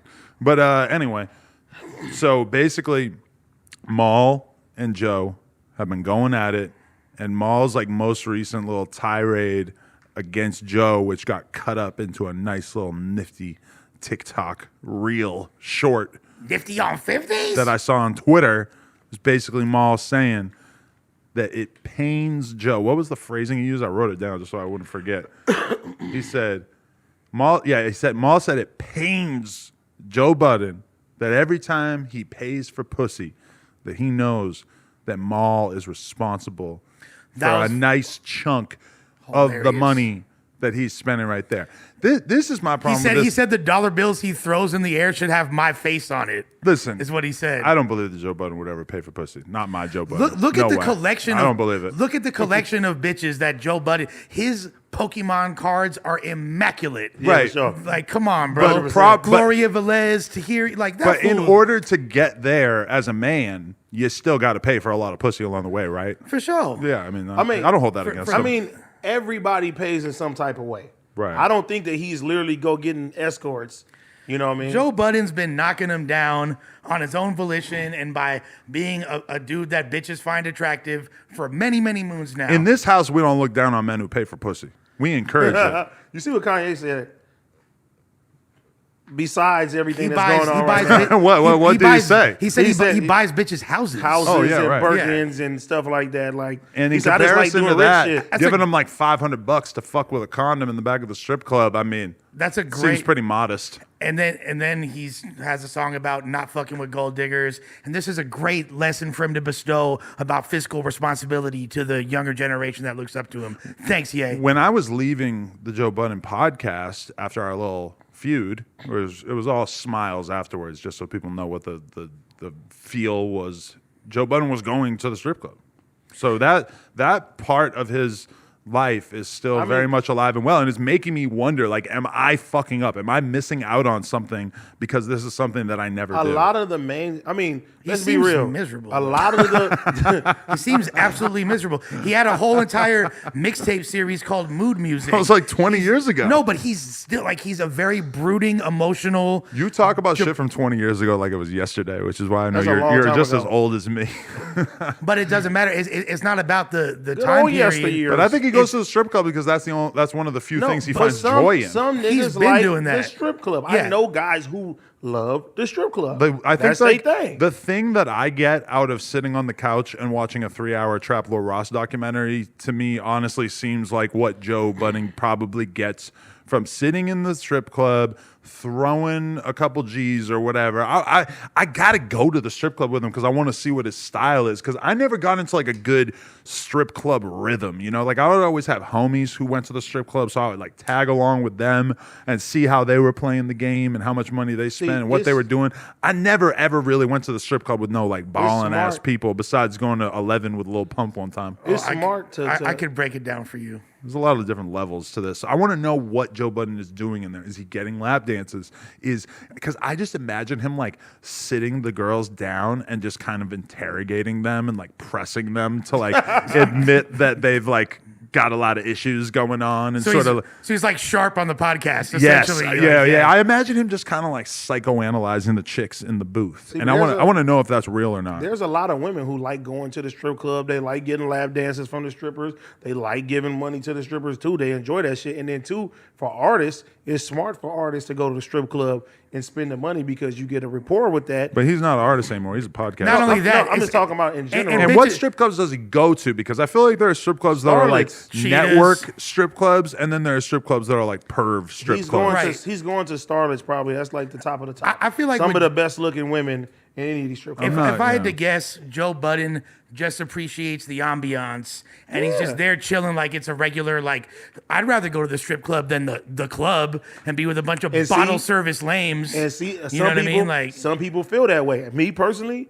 I like being in the club, but I know people who be like, I'd rather go to the strip club. You like being in the club in 2022 where everyone's on there. That's just lame now. I don't even go to the club no more. I don't even have time to go out like I used to. That's just it's not like it was back in the day. There's 2015, 16 was like peak club. And great era for the club. But even now, like there's some cool shit that's not the club. Like the homie Jermaine, he do a bowling event on Mondays. That's like the new little hot spot. My thing is I want to go to bed early, and I know the strip club is not really a thing at like 10 a.m. when I would be comfortable going. Right. Then it was ready though. But the thing is this though, you talk about Joe Budden, is he there for networking? What, so he can have some bitches twerk to the Desert Storm mixtape? Like, but I feel like but I don't feel like he would ever acknowledge that he's going there for networking. No, I think he's just going there he likes for the ambiance. For the type of women that he's had in his life. Basking in the ambiance. The type of women he's had in his life, it's apparent that he likes fucking women. He likes bitches, so he goes. He likes to be around women. And most of the strip clubs got great ass wings and food. You sit there, you see some titties and ass, you throw your money. You think they let him smoke his cigs in there? Yeah, it's a good excuse to go outside real quick. I feel like he's not. Yeah, he probably does like doing that. Yeah, but like you said, Tootsie's in Fort Lauderdale. That's literally paradise. Some of the best. They get cracking over there. It get cracking over there. The thing that I was trying to say before we got sidetracked talking about what Joe Budden is like in a strip club. Is the fact that do you think that when Joe Budden is throwing money in the club or when he's spending money on pussy or whatever he might be doing with his money? Do you think that he's feeling bad or that it's paining him? Like, where would the pain be coming from? Like, like that he's being pained because of the fact that Maul helped him essentially make a lot of that money? I don't think Joe Budden gives a fuck. I don't think he gives a fuck. Do you think that Leor Cohen is pained by the fact that there's all these fucking rappers, hundreds and thousands of rappers throughout the years that he's fucking worked with that no longer have anything to do with him? No, he doesn't give a fuck. He's got billions of dollars. That's literally like the equivalent of a pimp being mad that a hoe is working for somebody else now. And I don't want to call Maul a hoe. No, that's a spicy little I was talking about the rappers and Leor Cohen. I know, but I'm just saying. But at the end of the day, when I see Budden, Maul, and Rory going at each other, it just makes me sad because as much as I enjoy their pods individually, when they were all together, I felt like that was the best dynamic they ever had. I felt like they fed off each other really well, and I would be more inclined to listen to and just absorb that content than I would any of the shit they got going on now. Although it's still dope, and I like the other dudes that Budden has on. I can't really like tell you much about them. Like their personalities don't really jump out as me as much. They don't like YouTube clips. Shout out to my guy Ice. Yeah. There's some of those. They do like drill rap though. Yeah. And Griselda. But boom, boom, boom, boom. But I was just watching Armani Caesar and she's- Kodak Black. Yo, she's so fucking bad, bro. Yeah. Oh my God, is she hot? I sent the link to my girl and I said, I want you to dress up like this for a scene with the fucking cowboy hat and the pasties. I like that she's like butt naked in front of Kodak. He's really looking at her like I hope so. he's looking at her. Yo, that's what I like about Kodak. Lil Baby or Young Boy, they would never do a song with a female rapper and give him that look. Like he's staring into her soul. That was a look. Kodak don't Bro. give a fuck. Kodak don't give a fuck. He also off them beans too, so it's like it's intensifying the moment significantly. He definitely had the eye of the bean holder, yeah. His The whole bean dance, stock. the Kodak Bop, Yeah. is the most ecstasy-induced dance I've ever seen. He's Yeah, like, for sure. Kodak, like Florida boys, they be off the shits. damn, I can't snitch. I had a good story, but well, not like a good story. Fuck it. Bust it. My man 100K Track, he told me that when he was Kodak's right-hand man and stuff, when he was in the Sniper Gang universe, that he was definitely partaking in the tomfoolery, Oh, I believe it. and that he feels lucky that he made it. I mean, he's like Kodak don't really hold back about that. I don't think it's something that he's. This is old news, but we should just talk about it because fuck it. But did you see that thing on Instagram a couple weeks ago that was like Adam 22 getting into a little conversation with a Sniper Gang producer? No. So basically, like, I called out. It was after PNB died, and there's this producer whose name I don't know how to say, so I'm not even gonna try. But I guess he's associated with Sniper Gang, whatever. And he put up a post saying the thing about Ghazi and Empire and how all the Empire rappers okay, I died. remember Oh, that. then they I all remember have they have the same ring with the star on it. So Empire that has signed like 800 rappers over the last like 5-6 years, however long it's been, that, you know, the fact that like 7 of them have met their demise. Mo that- 3, XXX. that there's a because Empire gave them a shot and because they believed in them and helped them in their careers, that Empire probably also, for some spooky reason, is involved in their death, which bunch. They have an insurance policy. it's on so them. stupid. But so I commented on the post and said basically like clown opinion or like, you know, I saw that. something along those saw lines. that. And so the fucking dude, this producer dude, he comments and he's basically like, we still remember when you got our pop-up shut down. We don't forget. Or he said, you got our pop-up Wait, shut hold down on. when you sucker punch somebody. Wait, so he He so said wait, that to me. So he's riding for Kiki, the pop up. No. Bing, bing, bing, bing. I don't get it. But so he, I don't think that one landed. But We liked it. I don't know. I didn't even notice that. If I said pop up, I didn't even notice it. But You said you got our pop up shut down. oh, okay. But anyway, so he said that, which is a real story, and it was a fucking kind of crazy story that never made it to the No Jumper airwaves. So I figured, like, why not? I'll just fucking air it out. So I did. I went to this event, and there's this dude at a store that I won't name, and you know, so I'm at the event. I'm with like a couple of my guys. And there's a dude who basically I had issues with because he had been hanging out in the back of the store at one point, and he was saying something that I perceived as being creepy to the girls that we were hanging out with, and I basically told him, get the fuck out of here, you're being a fucking creepy weirdo or some shit like that. So I said that to him, he gets offended, he leaves, whatever, and then I don't see him for a period of like weeks or a month or months, I don't know. And so then I see him at the store that he's working at the store, and so I'm friends with the owner, but I got issues with this fucking kid who works there. And so when I get there, he kind of like mutters something under his breath to me, and I don't really like hear it 100%, but I felt the vibe of like, oh shit, he got an issue with me. But I didn't really hear him when he said the thing, so I was like, whatever. I'm just Did you remember him? Yeah, 100%. Like, because he was like, he was friends with, I think he was friends with Yuri. And Yuri stopped fucking with him when this happened, right? Is it Chuck? Shout out Yuri. He's a loyal Not soldier. Chuck. This is pre-Chuck. But Is Chuck the white guy that said the N word? That guy. yeah. This is different. But so, whatever. I'm trying to play it cool. I don't want to like start a fucking scuffle with this dude or whatever. But then I'm like walking through the fucking hallway or whatever, and for some reason he's like standing there and he like chucks a beer can at my leg, like an empty beer can. But I feel it hit my leg, and I turn around and I see him. And this, honestly, I think was the last fight that I ever got into, like 4 or 5 years ago or something. You said, break yourself, nigga. Yeah, so I ran up on him and Direct just, quote, actually. I started clobbering him. I believe that there may have been a guillotine choke applied at a certain point, and this all happens in the span of 10 seconds. In the like store. 15 seconds, yeah, but we're like in this hallway too. So it's like, and nobody knew it was happening, so nobody's filming, and it's like a tight space. So it would have been like really hard to film in the first place. There was like only a couple people that would even be able to film it realistically, and it was so fast that nobody filmed it, whatever. But realistically, it wasn't like a big, crazy fight. It's like me and him just getting into it in this like one little isolated situation. It doesn't like spill out all crazy. It doesn't like get super ridiculous, right? But it's at this, it's a pop-up. That's why there's mad people there. I forgot to mention this, but it's a pop-up for like some, it was like, it was some Benjamin Kicks thing. I don't know exactly what it was, but it was like a shoe drop or something. There was like some shoe release or some shit like that. And it was like Kodak was getting paid, I guess, to pop up at this event, right? He popped up with the chopper. Right. Bing, bing. You know, we don't have to do that every time. So Kodak is getting paid to show up at this event, right?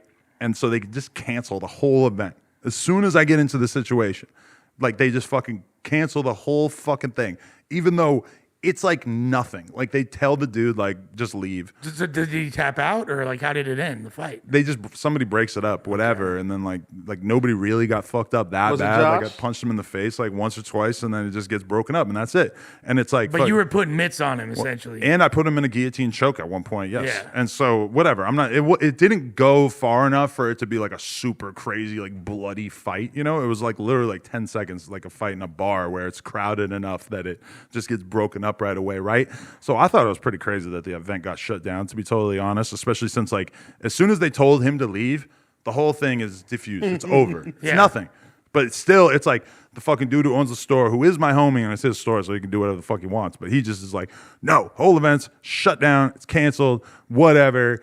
And I never would have thought that anybody like held any sort of like hard feelings about this, because I mean, I've had conversations with Kodak. I'm pretty sure the issue is that he got paid and then the event didn't even happen. Still got his money. So like the person who has a right to be mad about it, I'm pretty sure, is Benjamin Kicks, who I did notice unfollowed me a short time after that. Wait, but so this is 5 years ago, 2017. Like you're popping from No Jumper, but it's not like you hadn't really blown up at that point yet, right? I would Like, say that's I'm pretty like, big already at You were that pretty point. big. So to be fair, 2017 was- 2017, 2018, it's already like, you know, X and Pump are already like That's kind when of I in heard the about rear it. view. Like it was pretty big at that Okay, point. So it was definitely a thing, but there was no video of it. So it's not like it was ever posted anywhere. There was Right. nobody like talked about it online or anything like that, you know? Josh, was you there? Nah. I wasn't there. I was at the store. I saw what happened afterward. What happened afterwards? Oh, So essentially, 22. Speak on what happened afterwards. What? It was just a little fight. Afterwards? No, nothing happened afterwards. Shut He up, just Josh. said. So I essentially, can I'm fill, gonna you, find it. I I'm can gonna fill find you it. in a little bit, but it ain't on camera stuff. Okay. But so this other dude who's one of the producers from Sniper Gang. Who I don't know who the fuck this dude is, but yeah, he apparently still has feelings about it, which is totally of interest to me because I've fully like had DM conversations with Kodak about going out there and hanging out and doing whatever. And I don't know if this is like his dude who's around him all the time or anything like that. But it is kind of crazy because it's like realistically, if I was gonna go out and film with Kodak, I wouldn't be pulling up without security or anything like that. But I mean, it could have been a situation where I could have maybe got lured into a fucking trap. Right. And they might make me change my name like one of the Island Boys. You know, Kodak did that to them, right? Kodiak Red. Kodiak Red. That's his name now because Kodak met him and basically said like, oh, your name Red 4X? Nah, you need a new name. I'm going to call you Kodiak Red because he calls himself Kodiak and shit, right? Well, and the weirdest thing about that whole like trajectory. That's like was me that- meeting you and saying your name's not Lush anymore. It's Lush 22. Right. Or just your name. No, it's more like your name is Adam Lush. Yeah. Or luscious. All the above. I would not know. But what was so weird about that is that Kodak started saying like, "You're my twin," and he was telling Kodiak Red, like, you're my twin. And he's like, I already have a twin. This other guy who looks like me and is also gay. I already as have a fuck." best friend. I don't think I can have two best friends, Kodak. But it's like, I love that the wedge between them that Kodak was driving by only fucking with him. And you could tell, like, the other guy was just like, well, what about me, bro? It's my twin. That gave me a lot of insight into what Kodak's brain is like. How he could beat these two fucking impressionable kids and make one of them change their name and like fuck with one of them more than the other one to sort of like put some stress on the relationship. He's just like this you can little. tell them apart? He's like an antagonistic little gremlin ass motherfucker in there, just fucking with the Island Boys. I like that though. That's cool. That's incredible. I want to be more super like gremlin. that. Yeah, yeah. But that song's about Jack Boy. Super Gremlin? When you listen to it, it's like it's a diss song, which I didn't know we until could have been superstars. Yeah. I saw that fucking clip that But you switched Academics like a did. pussy little bit. Academics No, it's not interviewed safe Jack Boy and for got him you. to talk about it, and they said Wow. that song was a diss about him. Yeah, Makes sense. you like a pussy little bitch. Now when I listen to it, I'm rapping along to it, and it feels like the way that I feel when I'm rapping along to a King Von song, where he's dissing all these like GDs that I actually totally fuck with, and I feel like, oh god, I'm glad nobody's around when I'm rapping along to this. Saying the N-word. No, when I rap along to Super sure. Gremlin, now I'm like, damn, I'm talking about Jack Boy. Totally makes the song different and kind of better. Even though I like son. Jack Boy, but it's still like a song feeling like an actual diss song and sort of like listening to the bars and thinking about who he's talking about makes it feel like it means so much more. Yeah, it's like when I be singing along to Mariah Carey, Why You So Obsessed With Me, and like knowing that it's about Eminem. Really? Just I never like even thought about that. I remember that song. Wow. Why are you so obsessed with me? scathing diss track. This is another question I want to Scathing. ask. I didn't even watch the clip, so I got to just ask you what the clip's like.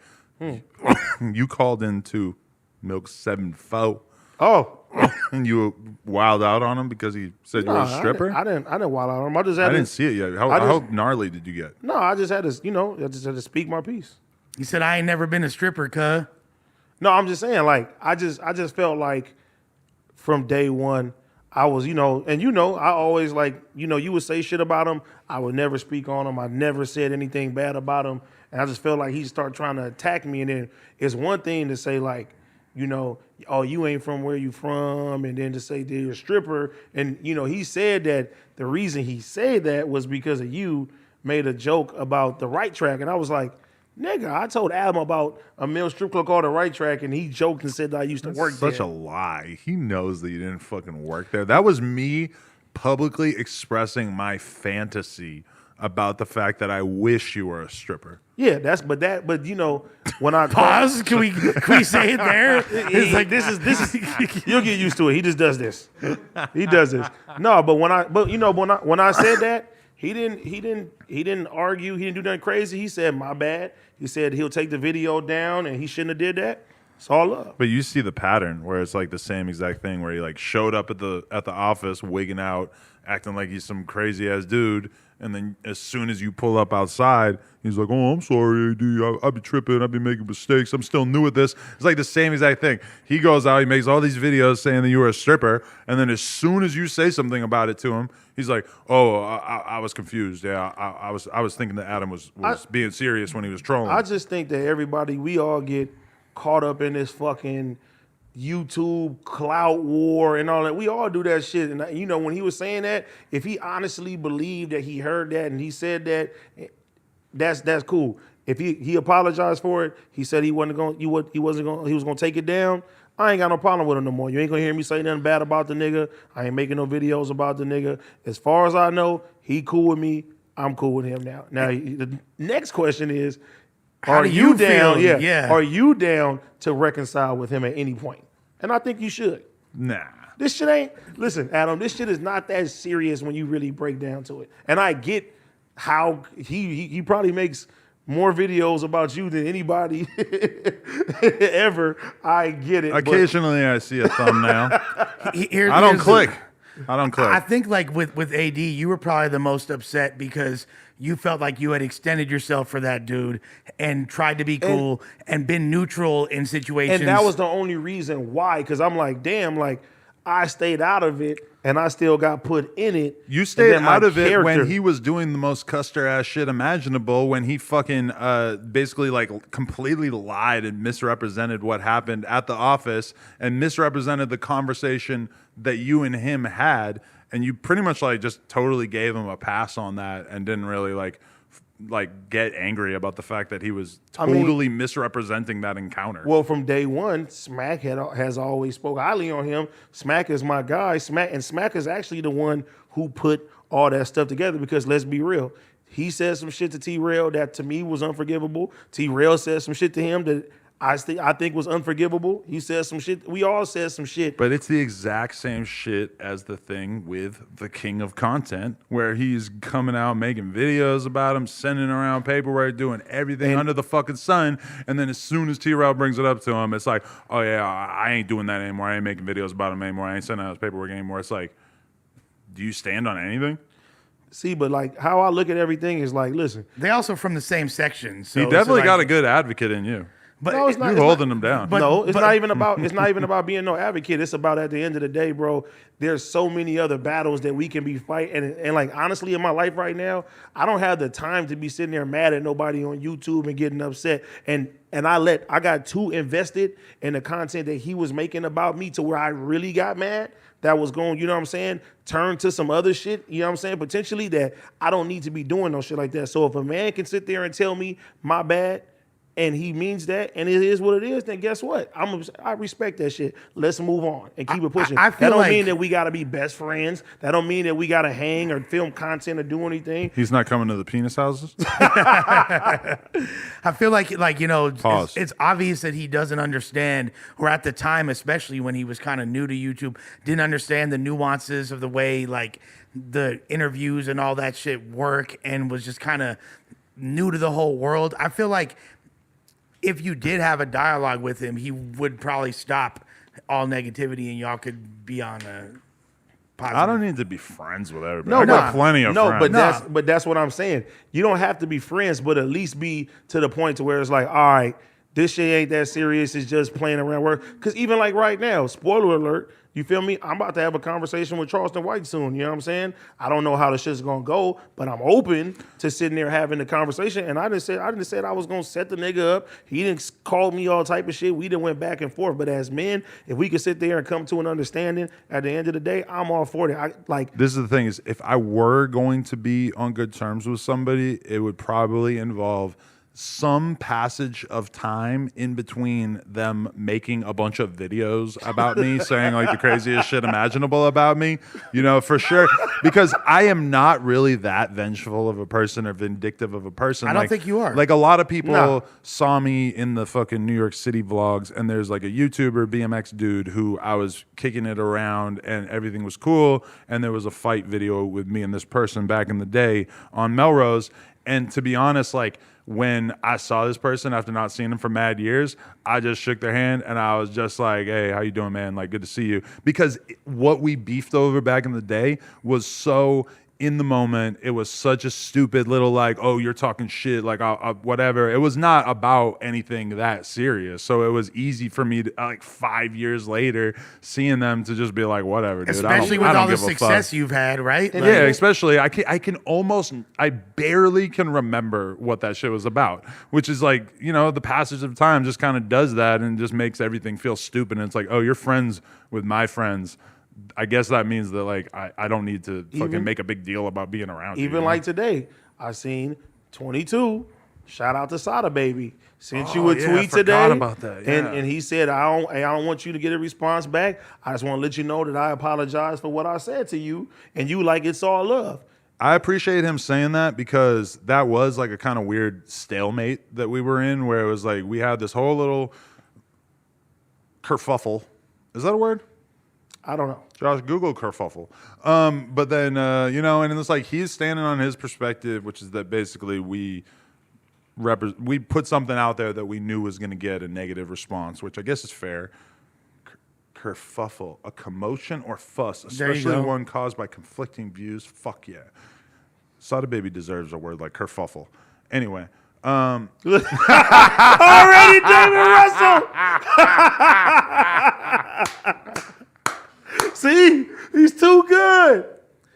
What did I tell you? He is too good. Jesus Okay, so we Christ. know it's not Adam. It's not Adam. What's well, no, it's my intern.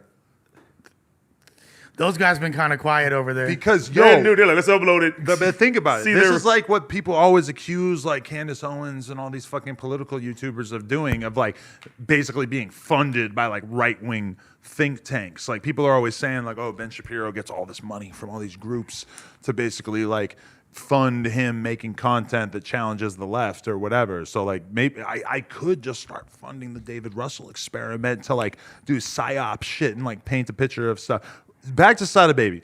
Sada Baby, I accept the Yeah, fucking David. He just put his apology. whole fucking self on I blast. fuck with you. It's like, you know, I never had anything against you. It would be good to do a reunion. Maybe we could bust out the mushrooms again.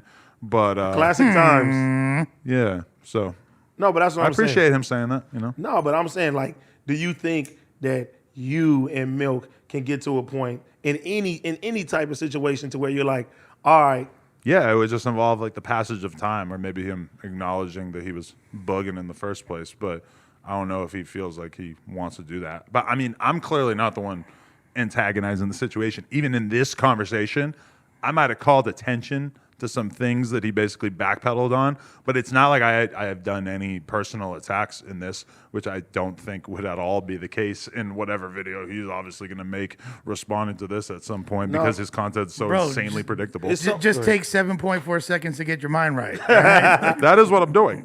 no, but on some real shit though, like, you have to, like, it's so much other shit, like time wise, I don't have, Kerfuffles. it's so many kerfuffles. There's so many interesting words that rhyme with ruffles. But we like- could rap and rhyme kerfuffle with ruffles. Kerfuffle, Kurt Russell. Got into a kerfuffle, almost dropped my ruffles. Mm-hmm. And then I was funding David Russell. Hey, I can't knock his hustle. R.P. Nipsey Hussle. Use a bitch, you don't want to tussle. I'm Jay Cutler with the muscles. Ooh, I'll slap you up like my drunk uncle. named Garfunkel. I'm smoking on somebody's uncle. If I was on my punk rock phase, I'd be slapping Mr. Bungle. I'm Marty Jannetty jumping off the turnbuckle. It's a bar.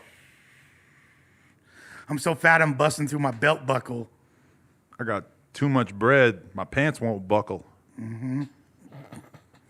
Big chopper on me, I don't need to use my knuckles. I'm at the pop. Ooh, that's me. You on a roll right now. Me and Adam at the pop-up shop getting into scuffles. Shout out to House Phone because your hirer won't suck you.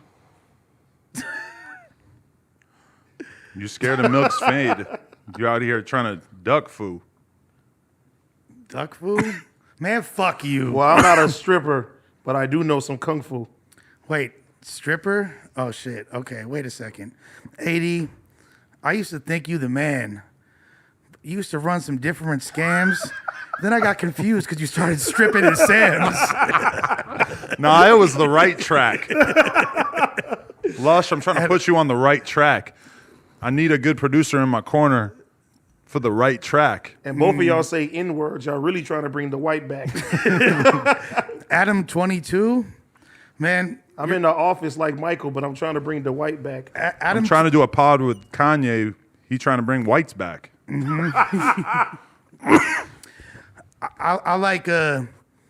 I like pussy because when I fight it, don't fight back.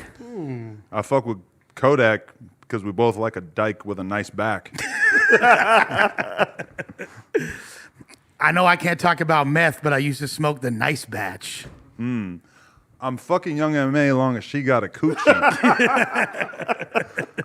I heard Lush like the dick in his booty. No, that isn't. Well, no. About to hit Mr. Girl so we can talk about cuties. And then I hit up Dirk so I could kick it with Duty. And then me and Rick Ross are gonna slip bitches some roofies. Okay. Ooh, nah, you don't want to say that. Listen, Mr. 22, You still can't spell Subi. you're such a Adam 22. You're such a cuck. It's true. I heard that you like to see your mother get fucked in front of you. They hit the jack shot and cuckadoo. And then Crip Because Mac plug talk is not enough for you. and then Crip Mac will call you a custard too. The problem is, when my mom got fucked and got rabies, the dude that fucked her was my boy AD. Ooh. He put the hurt into her. Put the squirting to her. Pokemon Go. He put the Squirtle to her. They call me Batman. I put the Tim Burton to her. He's a Crip. He rocking Squirtle blue. Lush rocking a lot of green. He looked like a turtle too. Facts. Facts. And I also look like a fat Pee Wee Herman too. You might be German too.